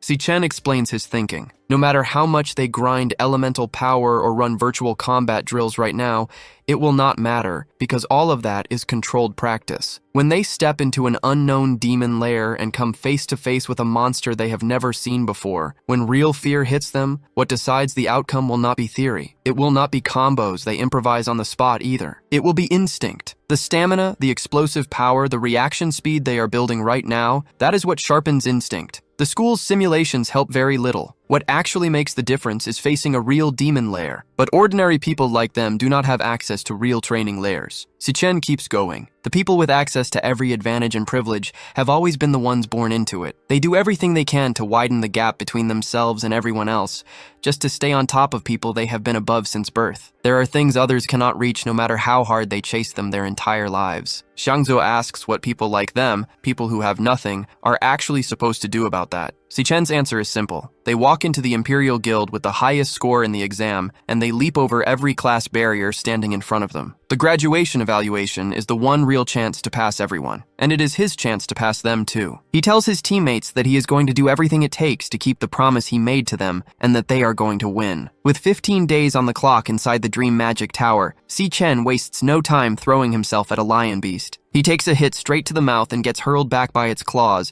but he keeps going. 10 days out, the group is still running drills without rest. Gradually, Si Chen starts picking off the phantom lions one by one, while Gong Yan cuts through monsters with his katana. At the 5-day mark, they are grinding through physical conditioning, and then the days blur past at a relentless pace. 3 days, 2 days, until Si Chen finally breaks through to level 16 by defeating the beasts. With just 1 day remaining, he makes it clear to the group that the real battle is only just beginning. On the day of the practical graduation assessment, a drone addresses all the participants. Si Chen adjusts his gloves as the group gets into position. The drone formally introduces itself, instructs everyone to check their wristbands and confirm their equipment is properly secured, and and announces that the evaluation has officially begun. Meanwhile, over at the National University of Awakened, near the administrative building, Yuan Long remarks that it has been a while since he last saw Director Yuan. Gong Lin apologizes for keeping him waiting. The students watching nearby are already stunned just by Gong Lin's presence, recognizing him as one of the co-founders of the Imperial Guild and someone who carries serious weight. But the real question on everyone's mind is who exactly is still inside that car, because whoever it is managed to pull both a guild founder and the university director out to personally receive them. The answer steps out with red hair, Carl Cavendish, vice president of the World Guild Alliance. The crowd can barely believe it. People go their entire lives without ever seeing someone like that in person, and it suddenly makes sense why the administrative building was cleared out today. The Guild Alliance is the single most powerful organization in the world right now, and a recruitment offer from them changes a person's life on the spot. Gong Lin's uncle briefs the group, noting that 184 students are participating in the final evaluation, divided into 28 teams. 23 teams selected rank F demonic lairs, 3 chose rank E, and 2 went with rank D. Sigrid, the Secretary General of the Guild Alliance, raises an eyebrow at that last number. Rank D lairs are classified as dangerous even for full squads, and she wants to know whether the students were properly informed of the risks. The director confirms they were transparent from the start, then lays out the reality plainly. Most of these students are sitting at the lower end of rank E, and they already struggle against ordinary rank F monsters. Taking on a Lord-class monster is a serious challenge for them even in a rank F lair, because a Lord's strength far exceeds that of common monsters at the same rank. In a rank E lair, the situation escalates completely. Every ordinary rank E monster is roughly as powerful as a rank F Lord, which means clearing a rank E lair is, for most of these students, practically an impossible task. Sigrid then asks whether there are any safety measures in place if a student finds themselves in real danger. The professor reassures her that the students are their most valuable asset. Armed Imperial Guild personnel are stationed outside every demonic lair, monitoring everything, and they will intervene the moment a dangerous situation is detected. On top of that, each wristband has a teleport function built in. If a student activates the command, they are instantly transported out of the lair. One student has already used it and withdrawn from the evaluation. Sigrid acknowledges all of that, but circles back to the 2 teams that chose rank D lairs, noting that the school really does seem to be full of talent. She says she is genuinely looking forward to seeing how they perform. The professor, privately, is thinking the same thing, though with a very different expectation. He gives those kids a few minutes before they come sprinting back out. Sichen's group arrives at their location, the Cloud Forest Summit Lair. A phantom bat monkey appears above them. Sichen immediately identifies it as a cloud-type magical beast, explains that they specialize in coordinated aerial assault with fast diving strikes, and tells the group to stay sharp. The bat monkeys launch their attack at full speed, diving straight toward the group. Sichen calls out a warning to his teammates. Xiang Zuo dodges one of the strikes, and the rest of the group follows suit. They are barely processing the fact that they just survived a rank D attack when one of the bat monkeys drops to the ground. Xiang Zuo stares at it, then calls out to Sichen in disbelief. In a single instant, Sichen has taken down 3 rank D monsters entirely on his own. Sichen makes the call quickly. The way things stand, a direct confrontation with these creatures is off the table. He tells the group to stay close, stay together, and let him handle the rest. Then he launches himself forward in a burst of lightning. The others scramble to avoid the monsters closing in around them, and it is not easy. Xiang Zuo takes a hard hit into a tree, his back slamming against the bark. In that moment, a thought cuts through the chaos. All that time he spent training his reaction speed and explosive movement, he had done it to survive, not because he ever expected to be fighting on the other side of something like this. He had always been the one in charge back in the dormitory, and now here he was, being carried through a crisis by someone else. The bat monkeys keep pressing toward the protagonist, but Sichen cuts through them with almost unsettling ease. Watching it happen in real time, Xiang Zuo has to admit something to himself. When Ma Long had said Sichen was strong, Zuo had not believed it for a single second. But seeing it with his own eyes is a different thing entirely. This guy is far too capable to be just another undergraduate. He carries himself like someone who has already lived through a real war. The trust Zuo feels toward him builds fast, maybe too fast, and before he realizes it, he has fallen behind. Then Xiang Yuo calls out a warning. Another bat creature is coming from behind, but Zuo is already moving. He channels his fire ability,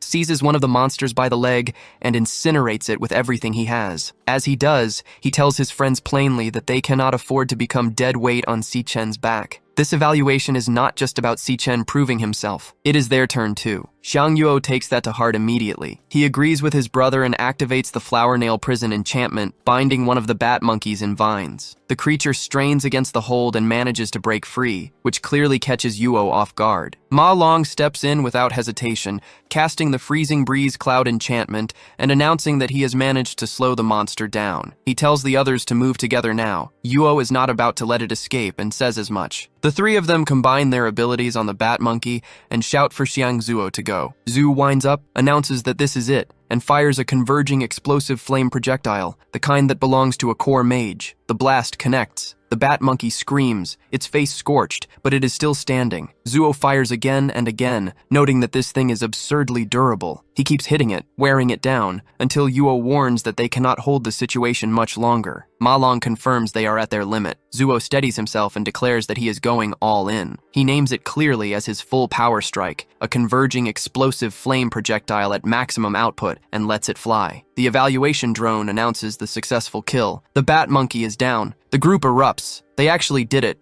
They took down a rank D magical beast. Si Chen looks genuinely surprised. The others can barely believe what they just pulled off, and Zuo plays it cool, saying it was not so bad after all. The protagonist congratulates them on the solid work, and the drone follows up with the confirmation that every common monster in this demonic lair has been eliminated. Back wherever the observers are watching from, the executive director is visibly shaken. He cannot wrap his head around how a group of allies with zero real combat experience just managed to kill a monster ranked above their own level. Gongyan's father says nothing, his expression unreadable. Carl Cavendish, however, speaks up. He says the young man performed exceptionally well. And beyond that, he adds, this particular young man reminds him very strongly of an old acquaintance. Gong Lin is caught off guard when someone asks if the name is Si Chen, saying they will remember it. Standing beside him is his uncle, the director, who quickly turns the group's attention to the other team, the one that chose a rank D den, which has already reached the intermediate section. Meanwhile, Gong Yan's group keeps pushing forward. Sigrid notes that their coordination is flawless, like a professional guild squad. Carl adds that this year's graduating class is genuinely high level. Gong Xuan watches and thinks to himself that the battle has barely started,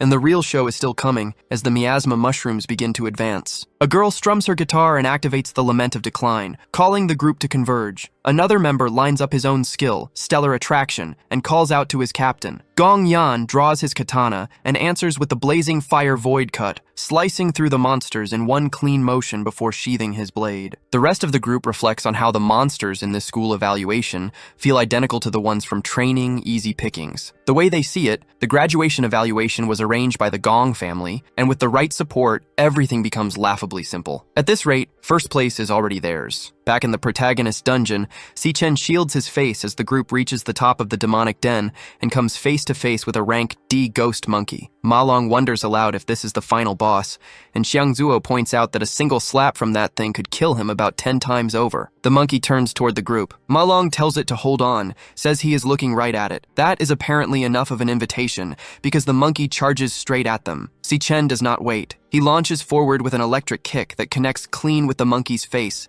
sending the creature flying. He goes after it immediately, lands a finishing blow to the head, and splits the ghost monkey apart with his electric blade. Ma Long remarks that it still went down surprisingly easy. The group collects the ice monkey pelt. Si Chen thinks to himself that killing the lord of a rank D demonic den only gave this little experience, and the drop quality is nothing to write home about. But before anyone can dwell on that, the rest of the group spots something and erupts. Xiang Zuo tells everyone to move fast, because that big creature had a stash of magic crystals hidden inside a tree hollow, and judging by the size of them, they are at minimum intermediate grade. If they take all of this and sell it, they are set for life. But Si Chen tells them to wait. The moment someone touches one of those crystals, a surge of energy floods the entire area, washing over the whole group, Si Chen included. It was a trap, an ice explosion bomb. The drone is frozen solid almost instantly, and the squad's signal goes dark. Gongshuan thinks to himself that it went exactly as expected. High-level monsters have intelligence, and now these students' run in the evaluation is coming to an end. Carl raises the concern that the students' lives may be at risk. Gong Xuan agrees and says the priority is rescue, that it is time to send in the guild squad to intervene. But Yuan Long asks them to hold off a little longer. The monitoring bracelets track the students' physical condition in real time, and right now everything is reading normal. There is no indication that any of them have considered giving up. The right to choose, Yuan Long insists, has to remain in the hands of the examinees themselves. Back inside the den, Ma Long sneezes and complains about the cold. He thinks to himself that his cloud-type class gives him some resistance to freezing,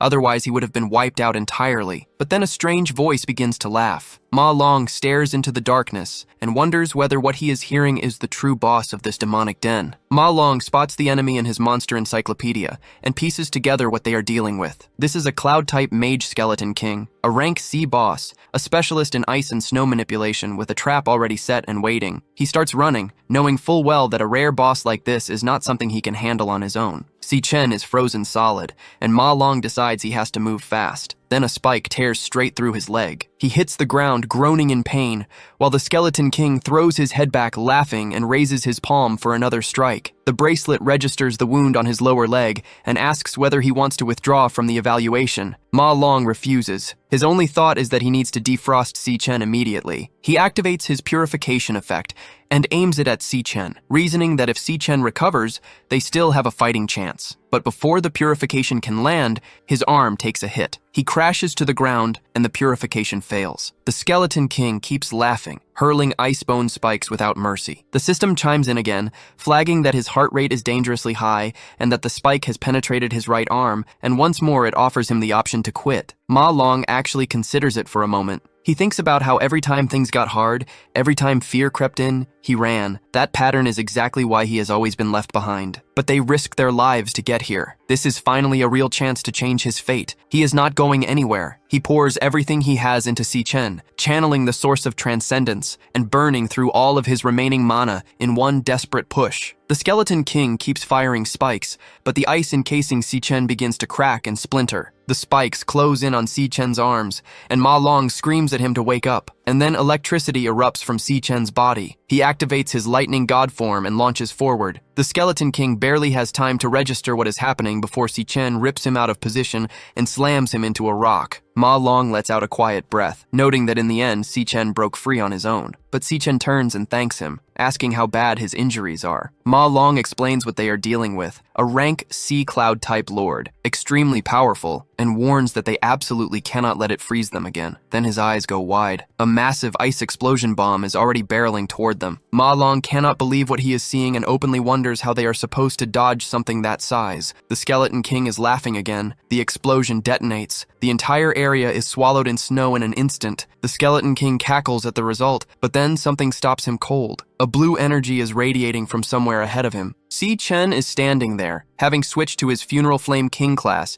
his glacial physique rendering him completely immune to the cold. The Skeleton King is stunned. Ma Long stares in disbelief, trying to make sense of what he is seeing. Si Chen is supposed to be a lightning assassin. He mutters that this cannot be real, that this would make Si Chen a 1 in 10,000 phenomenon, a dual-class user. Si Chen acknowledges that his miscalculation put all three of them in danger, and that is exactly why he is switching classes now. He makes clear that something like this will never happen again. The class transition completes. Si Chen stands transformed into the Purgatory Rakshasa demon, and he announces that he is ending this right now. Ma Long is left completely speechless once again. Under normal circumstances, an awakened person can only unlock a single class. But there are extraordinarily rare cases, with odds of roughly 1 in 10 million, where someone ends up with 2. Those individuals are known as dual-class users, and across the entire world, fewer than 10 people fit that description. The moment a talent like that is discovered, every major guild sends recruiters running, and Si Chen actually has 3 classes that Ma Long now knows about, and each one feels terrifyingly powerful. Si Chen's vigor and strength surge to their peak as demonic energy radiates off him. He launches himself forward and closes the distance to the monster in a single second. Ma Long thinks back to that crushing, monstrous pressure the creature had been radiating just moments ago. In front of Si Chen's blade, it vanishes completely. The protagonist tears through the monster with his triple gravity enhancement, and the creature shatters and collapses to the ground in pieces. Si Chen levels up, reaching level 17, and acquires the skill Ice Bone Skewer. Ma Long remarks that it was exactly what he expected, a rank C boss taken down in a single strike. Si Chen notes that the other 2 are still frozen solid, and wonders aloud whether Ma Long has enough energy left to free them. Ma Long breaks into a sprint, suddenly remembering they exist, and tells them to hang on. The protagonist marks the fallen monster as consumable, and activates his glutton ability, drawing its full energy into himself. He closes his fist as the process completes. The new class grants increased vigor and elemental power, and Si-Chen registers that this is the first time he has ever devoured a class outside of a dream. He turns to the side and considers that the camera drone was frozen in the ice explosion, which means the feed likely was not broadcast to the public. He still has plenty of time to secure a perfect score. A screen materializes in front of him. He has earned one more attribute star for his lightning assassin class to distribute. Si-Chen is genuinely surprised by the gain. Meanwhile, on Gongyan's side of the dungeon, a massive carnivorous flower boss is hammering the group relentlessly. One of the students holds the line and calls out that this is the raw power of a rank D boss, urging everyone to push harder because they are on the verge of losing control of the fight. Another student points out that the monster's defense is absurd, and their attacks are barely getting through, with arrows doing almost nothing against it. The creature lashes out with its vines. The archer admits that in all their previous training, they never faced a monster at full strength, and the group is scrambling for a solution. Another student tells everyone to trust their president and checks in on how his side is doing, wondering whether enough power has been gathered yet. Two enchanters are channeling their strength directly into Gongyan. Gongyan focuses, then declares that it is enough. He explodes forward in a single leap and drives his blade clean through the plant. Then he gives the order to burn it, right now. The detonation is immediate, his piercing explosion of the blazing blade igniting on contact. The team erupts in celebration, calling out that their president is every bit as strong as they believed. The drone announces that Gongyan's team has successfully cleared the dungeon with a completion time of 35 minutes. The group realizes they finished in under an hour, which puts their multiplier at 3, bringing their final score to 150 points. They decide to head out and check the overall results. In the hallway, Gongcheng points out that even a rank F demon lair, the lowest tier there is, takes at least an hour to clear. So anyone walking out this early, besides their own group, can only be someone who gave up halfway through. Sure enough, a traumatized boy stumbles out surrendering on the spot, begging not to be hit even though nobody is anywhere near him. A girl right behind him says the whole thing was way too terrifying and that those monsters were an absolute nightmare. Gongcheng then spots a group huddled in the corner and immediately breaks into a grin. He figures Si-Chen's team must have also bailed out early, and he wastes no time calling Si-Chen out directly, wanting to know how someone who was walking around so full of himself couldn't even finish the evaluation. But Gong Yan cuts him off and tells him to get back over there, because the vice president has arrived and they need to go pay their respects. Carl walks in clapping, saying what he just witnessed was absolutely incredible. He calls it an absurd performance and starts heading in their direction. Gong Chung whispers that this is the man at the very top of the world, and he is coming straight toward them. Gong Yan extends his hand to greet him. Carl walks right past him. He goes straight to Si-Chen and tells him that what he did was genuinely impressive. Clearing a rank D demon lair in just 21 minutes is something even guild squads would have struggled with, and he calls it simply absurd. Gong Cheng nearly loses it, shouting in disbelief that those people cleared a rank D demon lair, and in 21 minutes no less. Si-Chen, for his part, recognizes the man immediately. This is Carl Cavendish, vice president of the World Guild Alliance, and currently considered the second strongest person alive. He quietly wonders what someone like that is doing here. Carl then turns and acknowledges Gong Yan as well, saying the young master of the Gong family also performed admirably, leading a team to clear a rank D lair at his age. He adds that President Gong Lin clearly knows how to raise his son. The founder of the Gong family thanks him politely, but the look he gives his son right after is anything but warm. Carl wraps things up, saying it is getting late and he should be on his way. Before he leaves, he tells the director that he really got lucky this time, because what he has here are twin stars, the kind that only come along once every 1,000 years. Gong Xuan steps forward to announce the official results. With both teams achieving a perfect score, he declares them tied for first place, and every member of both groups will be recruited into the Imperial Guild. The room erupts in celebration. Gong Yan keeps his expression completely cold. The director continues, adding that both captains will take on management positions within the Imperial Guild's core and will split the MVP prize of 1 million between them. Both captains are visibly caught off guard by that. Si-Chen does the math in his head. 500,000 each means he promised Qingzhi 1 million within a month, and this arrangement puts him short. He knows he needs to figure something out. Then Gong Yan speaks up. He says there can only be one first place, and he only needs one. He challenges the protagonist to a one-on-one match as a tiebreaker. The entire room goes quiet. Even Carl turns around. Gong Xuan pushes back immediately, saying the evaluation is over, and that tying for first is already the best possible outcome. But the protagonist steps in and lays out his own terms. If he wins, the entire 1 million goes to him. Gong Xuan nearly chokes. Gong Yan agrees without hesitation, telling him that if he can beat him, he can take everything. Carl watches with clear interest and remarks that this spectacle is apparently not over yet. Si-chen then asks the simple question of how exactly they plan to settle this. Si-chen sits down with Ching-ji and gets straight to business. Ching-ji opens by admitting that when he first sized Si-chen up, he figured the kid was strong enough to take first place, but he never imagined he would shatter the record and walk away with a perfect score. Now, Si-chen is all over the news, and as far as Ching-ji is concerned, that million was money well spent. He tells Si-chen to forget about paying it back and to treat it as an investment, but Si-chen shakes his head. He came here today with two things to say, and the first is that he intends to repay every coin he owes. He just needs one more week. The reason is that the graduation evaluation ended in a tie for first place, which means he received 500,000 less than he was counting on. There will be an extra individual match between him and the other co-champion, set to take place in a wild demon lair outside the school grounds in 7 days. Once he wins that match, he will have the rest of the money. And as a gesture of good faith for the extra week, he offers to hand over whatever materials he collects inside the demon lair, asking Ching-ji to consider it interest on the debt. Ching-ji watches him and thinks to himself that this young man has absolutely no fear of walking into a wild demon lair.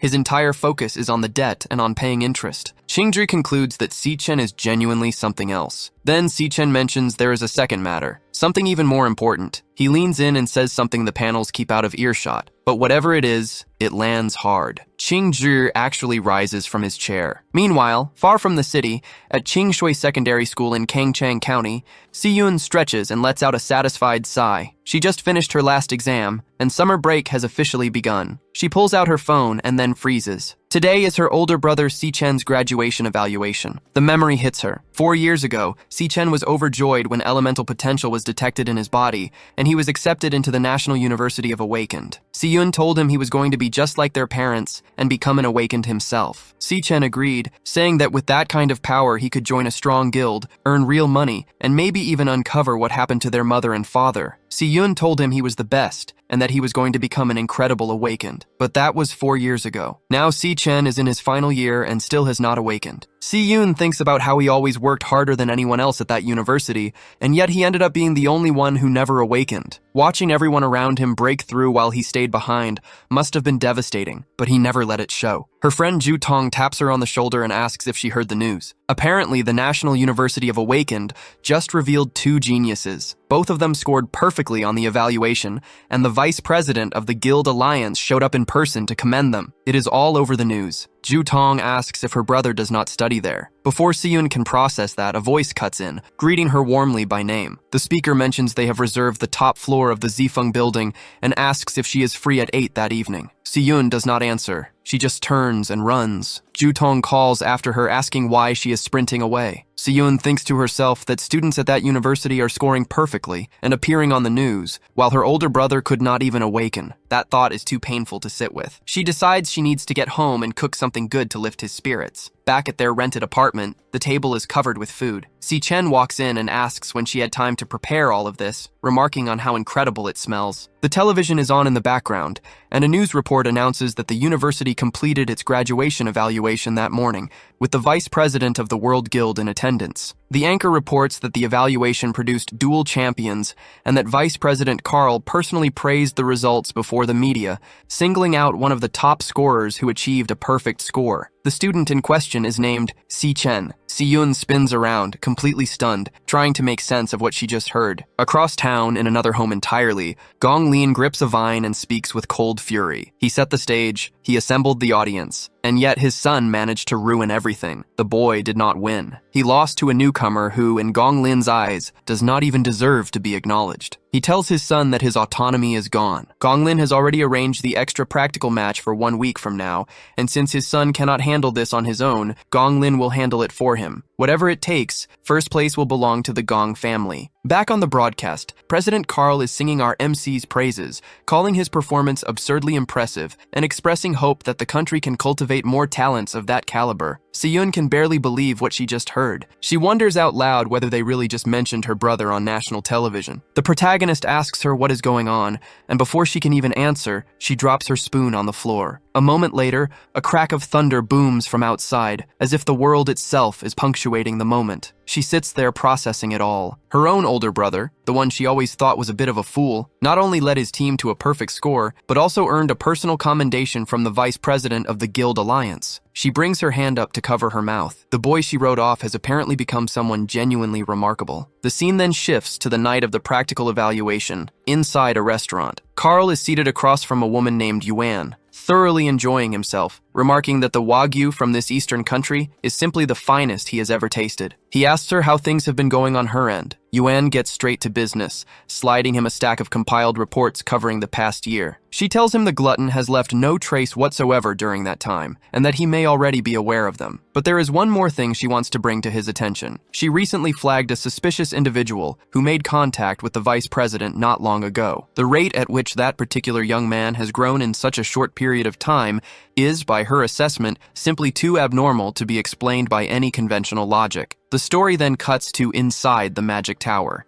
Chen has spent more than half a month on the first floor of the Magic Tower, and in that time he has nearly wiped out every single magic beast the place has to offer. He is now fully adapted to fighting under 10 times the force of gravity. Since the graduation evaluation battle concluded, his Lightning Assassin class has earned 1 star, and consistently using a class is what drives that class forward in strength. That means none of his 4 current classes have hit their ceiling yet. He allocated the star he earned into the attribute that matters most for an assassin, speed, and by now he should be operating at roughly the level of a rank A assassin. Even so, he finds himself completely surrounded by ghost lions, with a Lion King presiding over all of them from a distance. Chen still has not managed to land a single hit on the floor boss. The lions close in on him. He activates the God of Lightning ability and drives straight toward the floor chief. But the Lion King's ability is deeply strange. Every time an opening appears, the boss vanishes instantly and reappears beside whichever lioness is positioned farthest from Chen. The pack adjusts its formation on the fly, but the structure itself never breaks. There are always 2 lionesses assigned to engage him directly, and the Lion King always keeps the maximum possible distance. As a boss, he never commits to a move on his own.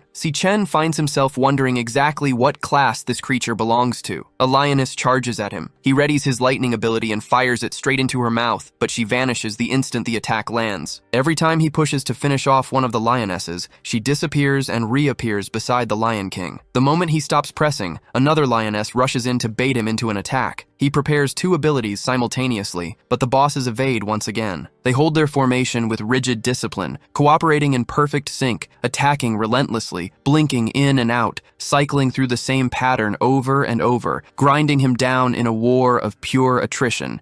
Chen keeps fighting without rest, but he can see what is happening. He turns his gaze toward the floor chief and realizes this creature is simply toying with him. Then something clicks. He leaps as high as he can and asks himself why he has been trying to win this on the enemy's terms, fighting a speed battle head on. He switches classes. If they refuse to engage him directly, then there is no reason he cannot approach this from a completely different angle. Why not bring out a mage class and deal with them on his own terms instead? The class switch completes.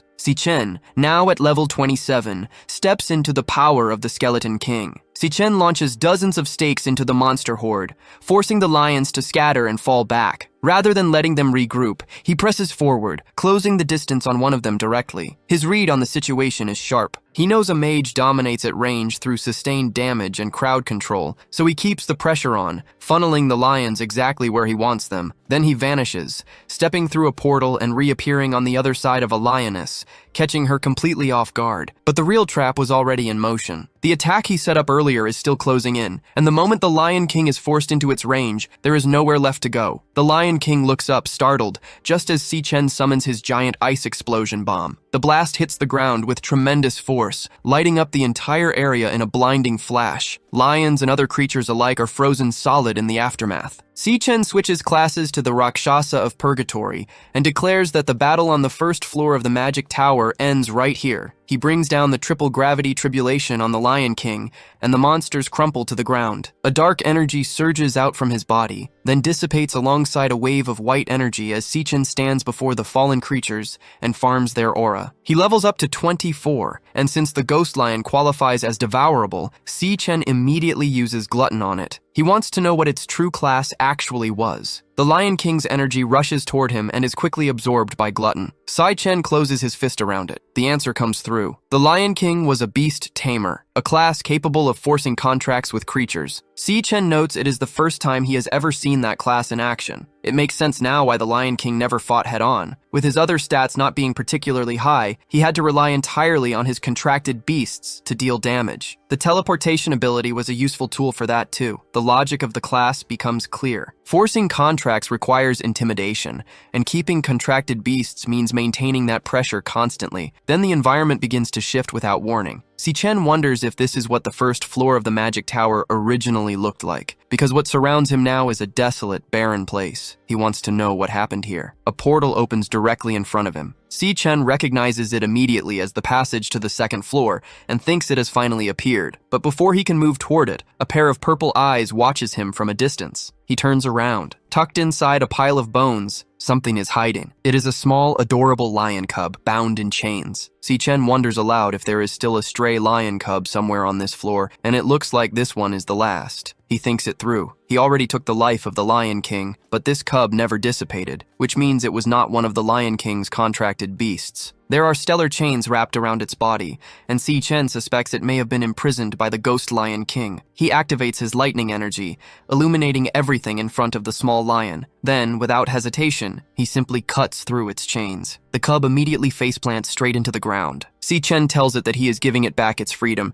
and that this place should be its home. He says he understands the feeling well, having lost companions and a home of his own. The lion cub looks up at him, visibly struck by those words. Si Chen continues, telling the cub that even if it ends up alone, it should at least keep living well, because he himself has his own floor to get to. But the moment he turns back toward the portal, it closes. A beast contract request comes through. Si Chen turns around to find a notification hovering above the cub. It reads as contractable. The Lion King Leo is requesting to form a contract with him. Si Chen asks the small creature whether it wants to come along with him. Leo responds with nothing more than an adorable little roar. Si Chen lays out exactly what that means, warning that he plans to clear the entire Magic Tower floor by floor, and that the monsters only get more brutal as they go. The tiny lion holds its ground without hesitation. Si Chen takes that as his answer and agrees to sign the contract. The contract with the Lion King Leo is officially established, and with it a passive ability activates, returning experience and attributes to the master in equal proportion, while also granting the beast's vision. Si Chen tells Leo they move together from here on out, and that Leo needs to stay protected while he is fighting. With that settled, the two of them step onto a new floor of the Magic Tower. The environment hits them immediately. It is volcanic, all heat and molten rock, and Si Chen remarks that it is so hot he feels like he might melt on the spot. Leo wanders curiously toward the lava, then leaps back the moment it realizes the heat is very real. Si Chen wonders aloud what exactly is waiting for them on this floor. He does not have to wait long. Something comes straight at him. Si Chen spins around at full speed, but it is not enough. He takes a direct hit to the chest before he can react, completely blindsided. Then he wakes up with a jolt. He processes what just happened, stunned that he never even saw it coming, and lost his life in an instant. He wants to know what kind of terrifying combat that was, and what sort of monster is living on that second floor. Before he can dwell on it, Si-Yoon calls out from the other room, telling her brother to come eat breakfast. She has put together a genuinely beautiful spread, and Si Chen cannot help but comment on how much effort she put into it. She tells him to remember to wash the dishes after eating and to hang the laundry from the machine in about half an hour, then asks if he knows where she is rushing off to, since summer break has already started. Si-Yoon explains it is a summer job. Si Chen reminds her that he told her she could leave the financial side of things to him. She brushes that off, saying her older brother has already built a reputation and she is not about to fall behind, and that sitting around doing nothing during the holidays would drive her crazy anyway. She closes the door behind her, reminding him one more time about the dishes and the laundry. Si Chen follows through. He washes the dishes and hangs the clothes out to dry. As he does, his thoughts drift to Si-Yoon. She has always been like this, living with drive and determination, even though she is clearly still just a teenager. Standing next to her, he is the one who ends up feeling looked after. He thinks about what is coming. Once the university business is wrapped up, he will have to face the Demon King Ira, and when that time comes, he will not be able to stay by Xiaoyun's side much longer. She is the one person he simply cannot stop worrying about. Then something occurs to him. He touches his forehead, turning the thought over. Maybe he can actually do something about that. A portal opens and Leo drops straight onto his back. Si-chen turns the idea over and realizes it is real. He can summon his contracted beast out of the dream magic tower into the waking world. Leo immediately begins tearing the apartment apart. Si-chen decides that if this works, he can leave Leo with Xiaoyun while he is away, and if she ever ends up in danger, Leo can get to her fast. Xiaoyun has loved dogs since she was little, so a small lion is probably close enough. A crash from the other room cuts his thoughts short. Si-chen opens the door and takes in the destruction Leo has caused. He tells himself it is probably fine. Elsewhere in the city, a security camera lies smashed on the ground. A hunter is backed into a corner, wielding ice daggers and desperately telling the creature not to come any closer. But a claw, one that looks disturbingly similar to Lan Yue's, closes in on him. It drives straight through the man's chest with almost no resistance. The hunter manages one last broken question,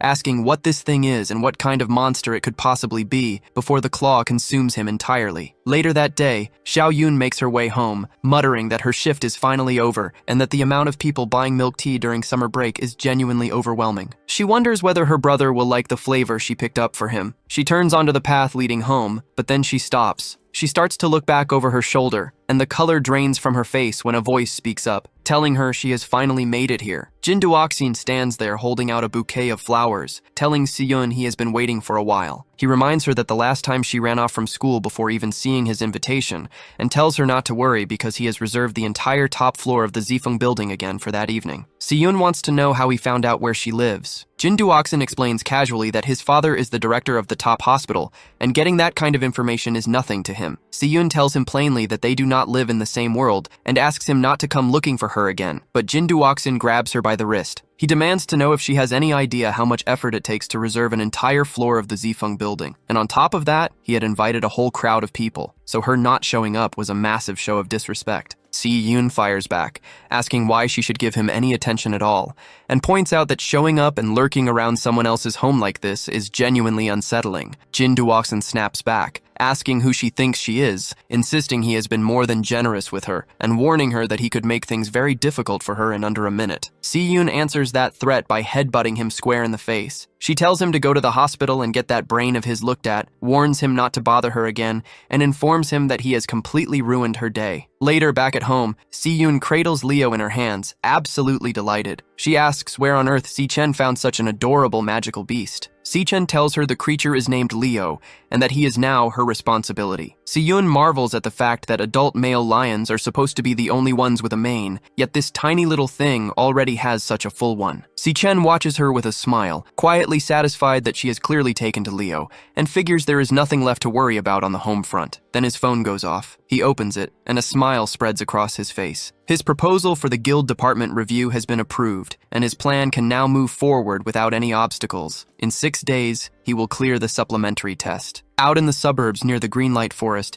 Gongshuan lays out the details of the evaluation. After extensive deliberation, it has been decided that the test will take place inside the Greenlight Forest lair. According to the analysis equipment, the lair is ranked D. As agreed beforehand, both candidates will be assessed inside the same demonic lair. Because a wild demonic lair is completely uncharted territory and carries far greater risk than a standard lair, 3 guild members have been dispatched. They will enter alongside the 2 candidates, serving both as protection and as real-time performance evaluators. The final result of this test will be determined entirely by the scores those examiners assign. Gonglin thinks to himself that they need to perform well and make sure everything goes smoothly without leaving any trace behind. Yuan Long notices that the vice president's trip ended 2 days ago and wonders why he is still here. Carl glances at a photo of the 2 candidates and says, "There is nothing more interesting happening anywhere else right now." He remarks that it has been many years since he last witnessed a duel between genuine prodigies, and admits it stirs a certain anticipation in him. Gong Xuan officially declares the individual supplementary evaluation open. It is Si-chen versus Gong Yan, and it begins right now, with both of them stepping through the portal. Si-chen crosses into the other dimension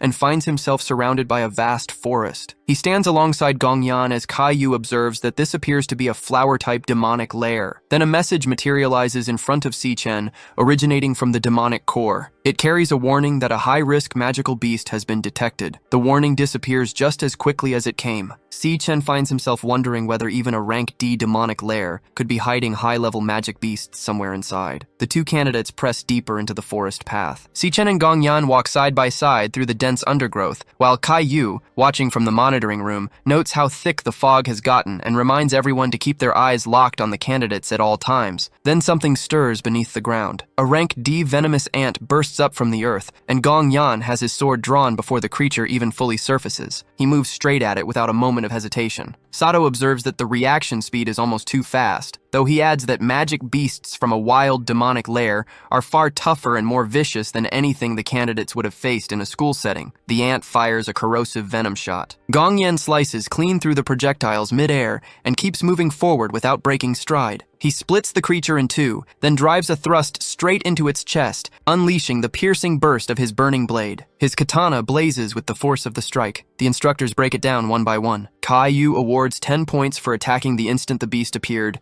and neutralizing every ranged attack before they could land. Yvonne agrees, noting that Gong Yan correctly identified the venom shots and severed the organs responsible, leaving the creature completely unable to fight. Sato adds that he showed no hesitation in following through with a decisive finishing blow. The whole sequence was as precise as a surgeon's scalpel, and against a rank D magic beast from a wild demonic lair, that is genuinely impressive. As for the other candidate, Si-Chen, he did not react to the beast at all when it appeared. He simply wandered around the area as if nothing had happened. Gong Yan glances over at him, visibly puzzled. Back near the screen room, Carl calls over to Yuan Long and asks what he thinks Si-Chen is actually looking for out there. He puts forward his own theory, that Si-Chen is hunting for a way to earn his full score in one move. Si-Chen stops in front of a tree. He spots a root at his feet, and something clicks. He draws his lightning weapon and announces that he has found what he was looking for. He drives it straight into the heart of the vines, and the resulting explosion tears through the area. Creatures begin pouring out from underground in large numbers. Kai Yu cannot believe he just poked a monster nest on purpose. Sato agrees, pointing out that these are rank D magic beasts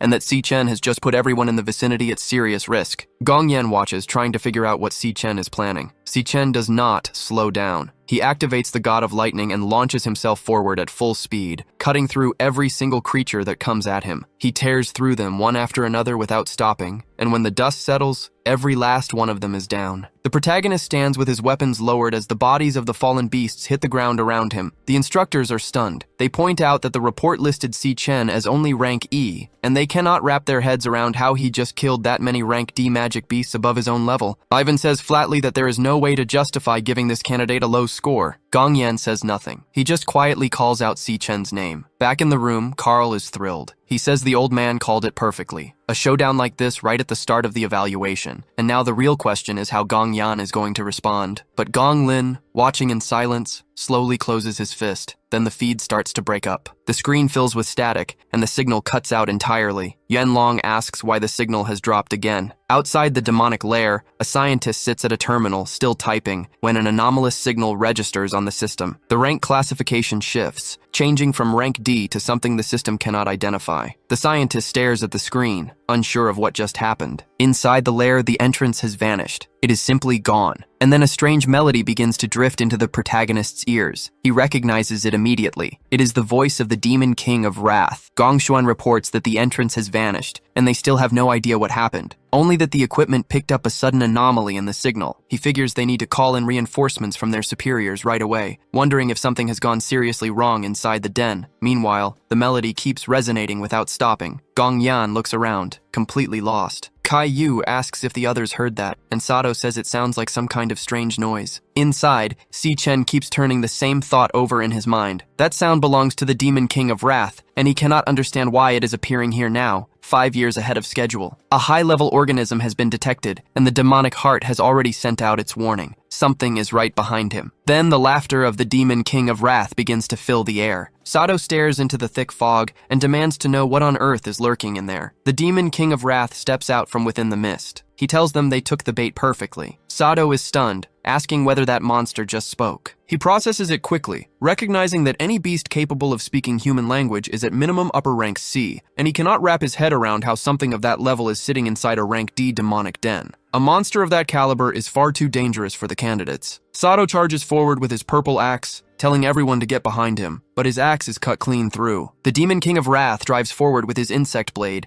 and both Caillou and Ivan freeze in shock. The Demon King moves behind Gong Yan, and before anyone can react, he drives his claws straight through the young master. He declares that he will take all of their lives right here. Gong Yan feels the pain tear through his body, but he responds by slicing off the Demon King's claw with his sword. The Demon King recoils in surprise. Gong Yan follows up with a kick straight to the abdomen, sending the monster stumbling back. Then Gong Yan speaks up, calm and direct. He says the boss attacked him first, and by the priority rule for clearing a demonic den, this one belongs to him. He tells Si Chen to stay out of it. Si Chen activates his demonic heart eyes and reads the situation. Gong Yan registers as middle rank C, while the Demon King of Wrath reads as upper rank. Ivan and Caillou rush over, urging that the young master needs immediate treatment and that the test should be suspended because the boss is simply too dangerous for him. Gong Yan refuses. He presses the burning heat of his flames directly onto his own wound to stop the bleeding. Si Chen watches, quietly noting how Gong Yan used the heat to cauterize it on the spot. Gong Yan brushes off the concern entirely, saying the fight is not over yet. Both he and the Demon King of Wrath advance toward each other, and Gong Yan draws his weapon. Outside the den, a man explains that there have been cases before where the entrance to a demonic den disappeared like this. It means there are highly intelligent beasts inside who open the entrance themselves,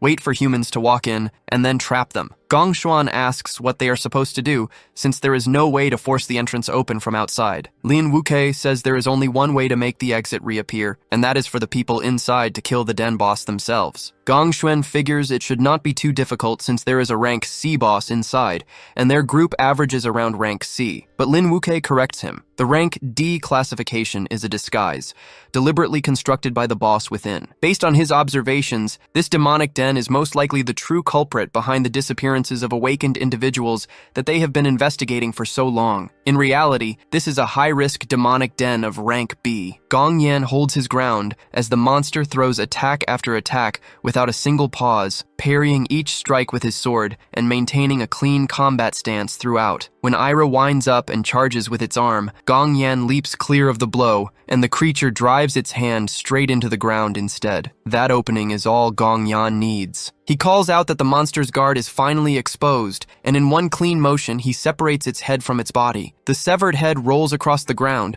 and Caillou can barely believe what she just witnessed, asking whether Gong Yan really took down the boss entirely on his own. The consensus is clear. The young master Gong Yan is not someone to be underestimated. Meanwhile, Ivan checks in on Sato, and the heavyset man confirms he was treated in time, but then something on his wristband catches his eye. The connection to the outside world is gone. Ivan checks his own and finds the same thing. Caillou confirms it for the whole group. Every signal has been cut, and even the positioning system is throwing errors. She wonders aloud when exactly the camera drone stopped working too. Gong Yan glances to the side, visibly surprised, and that moment of distraction is almost costly, because Ira is already pulling itself up off the ground. The creature lunges behind the young man, but Gong Yan reacts fast enough to cut it apart into several pieces. Si Chen registers 200 experience points from the kill. Gong Yan is genuinely puzzled. He clearly took the head off this thing, so how is it still moving? Si Chen explains that the magical beast they just fought was not the real boss. It had been hypnotized from the very beginning, which is why it kept moving even after losing its life. He tells everyone they need to leave this demonic lair immediately, because if they stay, they will be the next ones hypnotized. Gong Yan wants to know how Si Chen could possibly know all of that. Before anyone can dig into that question, Sato cuts in, insisting Si Chen is talking nonsense. A demonic lair of this rank would have a boss no higher than rank C at most, and he refuses to accept that what they just fought was not the real boss. Then a new warning flashes across the protagonist's field of vision. Threads of webbing begin spreading through the space, and a hypnotic melody starts pulling Caillou in. Ivan and Sato fall under it just as quickly. Si Chen claps his hands over his ears, but he already knows it is too late for the others. He recognizes this sonic frequency better than anyone. In his past life, Ira used this exact type of sound wave. It is the memory he carries of losing CU, watching this creature use that hypnotic frequency to strip the lives from countless ordinary humans across an entire monster den. Si Chen looks to the side, alarmed. The 3 rank C fighters are already moving, walking in the direction of the source. The protagonist concludes that this demonic lair must have some direct connection to Ira, and that they all need to converge on the same point right now. The whole group moves deeper into the lair, warnings continuing to stack up around the protagonist until they come face to face with an enormous creature seated on a throne. Around it sit several nests and scattered blades. Sichen works through it quickly in his mind. Just like Ira, the hypnotic sound wave being used here operates on the alpha frequency band. Back when he was preparing to deal with Ira, he had developed an audio countermeasure tuned to the beta band, one capable of canceling it out. But the people around him right now have no anti-hypnosis measures whatsoever. Any one of them could lose their life at any moment. He needs to shut down both threats at once. All the while, Ira keeps calling out from its throne, demanding flesh. Fresh flesh. Rich flesh. The words spilling out of it again and again in an unbroken, hungry loop. In a memory from his past, Gongyan stands firm, a stick gripped in his hand. His father looks on and tells him he did well, that he won again. Gongyan is only 8 years old at the time. His father lays out the rule plainly. The winner gets to eat. The loser kneels there through the night. As the hours pass, Gongcheng's stomach growls with hunger. Gongyan quietly offers him a piece of bread and tells him to eat. Gongcheng whispers back to his brother, warning him that if their father finds out, he will be punished again. Gongyan brushes it off and tells him to just eat. Not long after,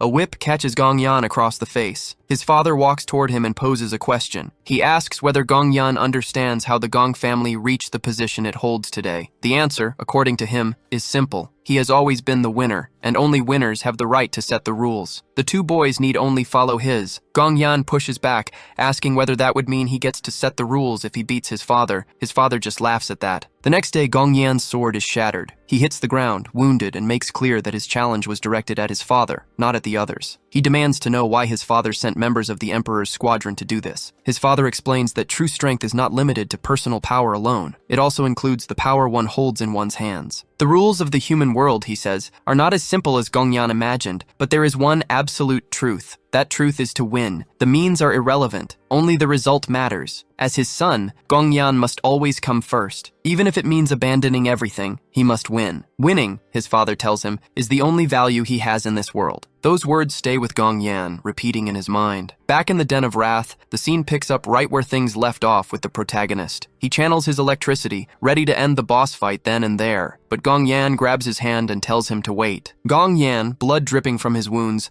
says he does not know what method the protagonist used to break free from the hypnosis, but that he managed to hold on to his own consciousness in his own way. He warns that if they act openly right now, everyone in the group will be in danger. He points to the eggs scattered around them. If anyone disturbs those eggs, they will not just be dealing with the boss. They will be facing dozens of rank C magical beasts, and that will cost them their lives without question. Gongyan explains that the boss deliberately disguised this place as a low-level demon den specifically to lure awakened in and drain them dry. The boss will come to them on his own. His suggestion is to stay hidden, wait for the boss to close the distance, and then take him down together. Sichen speaks up and says he did not expect Gongyan to have thought that far ahead, but points out a flaw in the plan. The boss does not need to move at all. With a single thought, he can command every hypnotized person in the room to take their own lives simultaneously. Sichen activates the God of Lightning and takes out the hypnotized individuals at incredible speed before they can act. The boss notices them immediately and mutters that something must have been mixed into the food. Then the eggs begin to crack. Claws tear through the shells, and creatures emerge that look just like the carcass they encountered before. The boss gives the order, directing the mantises toward the group. The creatures close in. Gongyan declares that it falls on him to put an end to this. But before he can act, the protagonist steps up behind him, telling him that it seems there was a misunderstanding earlier, and that he accepted the additional test. He tells Gongyan to leave this one to him, and his gaze locks onto the top of the area where the boss looms. The protagonist makes his intention clear. That boss is his to handle. Gongyan pushes back hard, insisting there is no way they can win. The strength of this boss far exceeds both of theirs,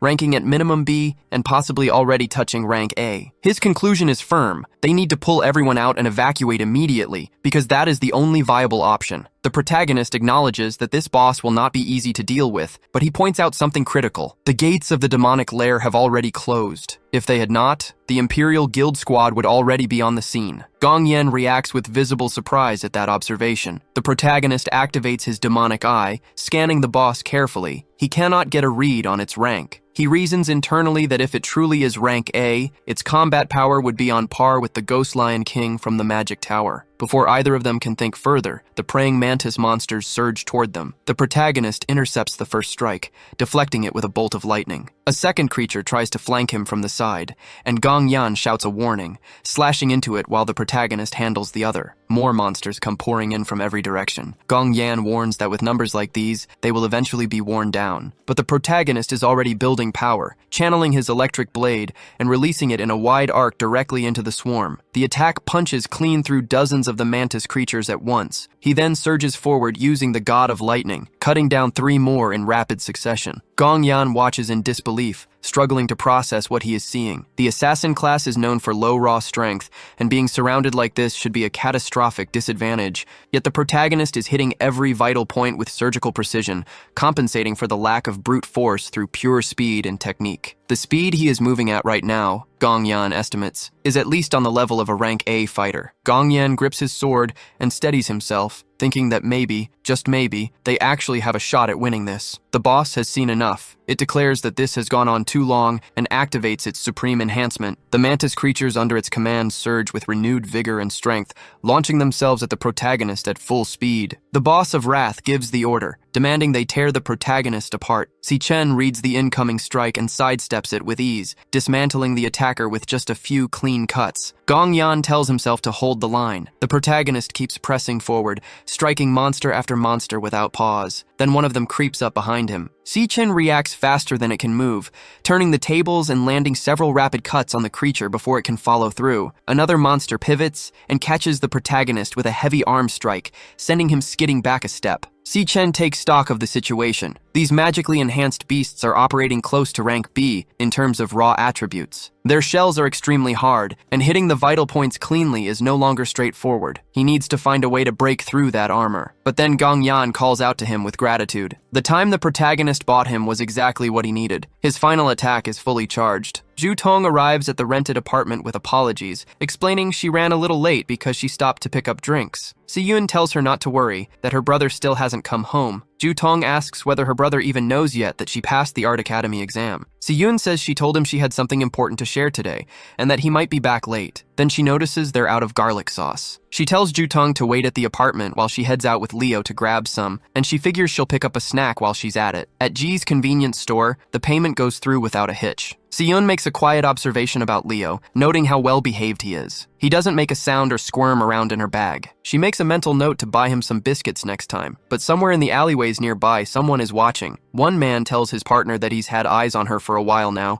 and asks if they should move in. The other voice tells him to hold off, to wait until she's out of the camera coverage area before they do anything. Si-Yun keeps walking in the direction of home, unaware that the men are trailing her step for step. She picks up on it though, quietly noting to herself that these guys have been following her since she left the store and wondering what exactly they want. Leo lets out a low growl, and Si-Yun asks him quietly if he sensed the danger too. She tells him to stay tucked away and out of sight. It seems like the two of them are about to find themselves in the middle of something. Back at the den, the scene picks up right where Si Chen left off, with Gong Yan winding up for his finishing move. He declares it his ultimate killing strike, confident that even a rank A boss won't survive it, let alone leave anything behind. The praying mantis creatures are incinerated on the spot, reduced to nothing but dust on the ground. The strike then cuts toward the boss itself, the full force of the blow closing in. The explosion goes off. Gong Yan drops to his knees, completely spent, and breathes out that it's finally over. He looks out at the devastated den in front of him, the fight seemingly done. Then the boss speaks. It asks if that was truly everything Gong Yan had. Both men snap their heads up in disbelief. The monster tells them plainly that they are nothing but worthless humans. Gong Yan processes what just happened. He threw everything he had into that strike, and the boss doesn't have so much as a scratch on him. Si Chen figures it out a moment later. In the instant before the blow landed, the boss drained the power from every magical beast in the den and used it to form a high-resistance defensive barrier around himself. Gong Yan mutters that, this is it then, that they're going to die here. But Si Chen calls out to him and proposes a deal. Gong Yan can take the credit for the victory, and Si Chen takes the loot. There is only one condition, and it's non-negotiable. Whatever happens next, Gong Yan cannot breathe a word of it to anyone. Gong Yan stares at him and asks whether Si Chen is actually a dual-class user. The energy from every defeated creature on the ground begins to get pulled inward. Si Chen activates the Ruin of All Bones, the Rakshasa of Purgatory class ability, and the power surges through him, shattering everything in the immediate area around him. Gong Yan is completely stunned. Ira doesn't even flinch. Si Chen reminds them both of something he said before. This boss belongs to him.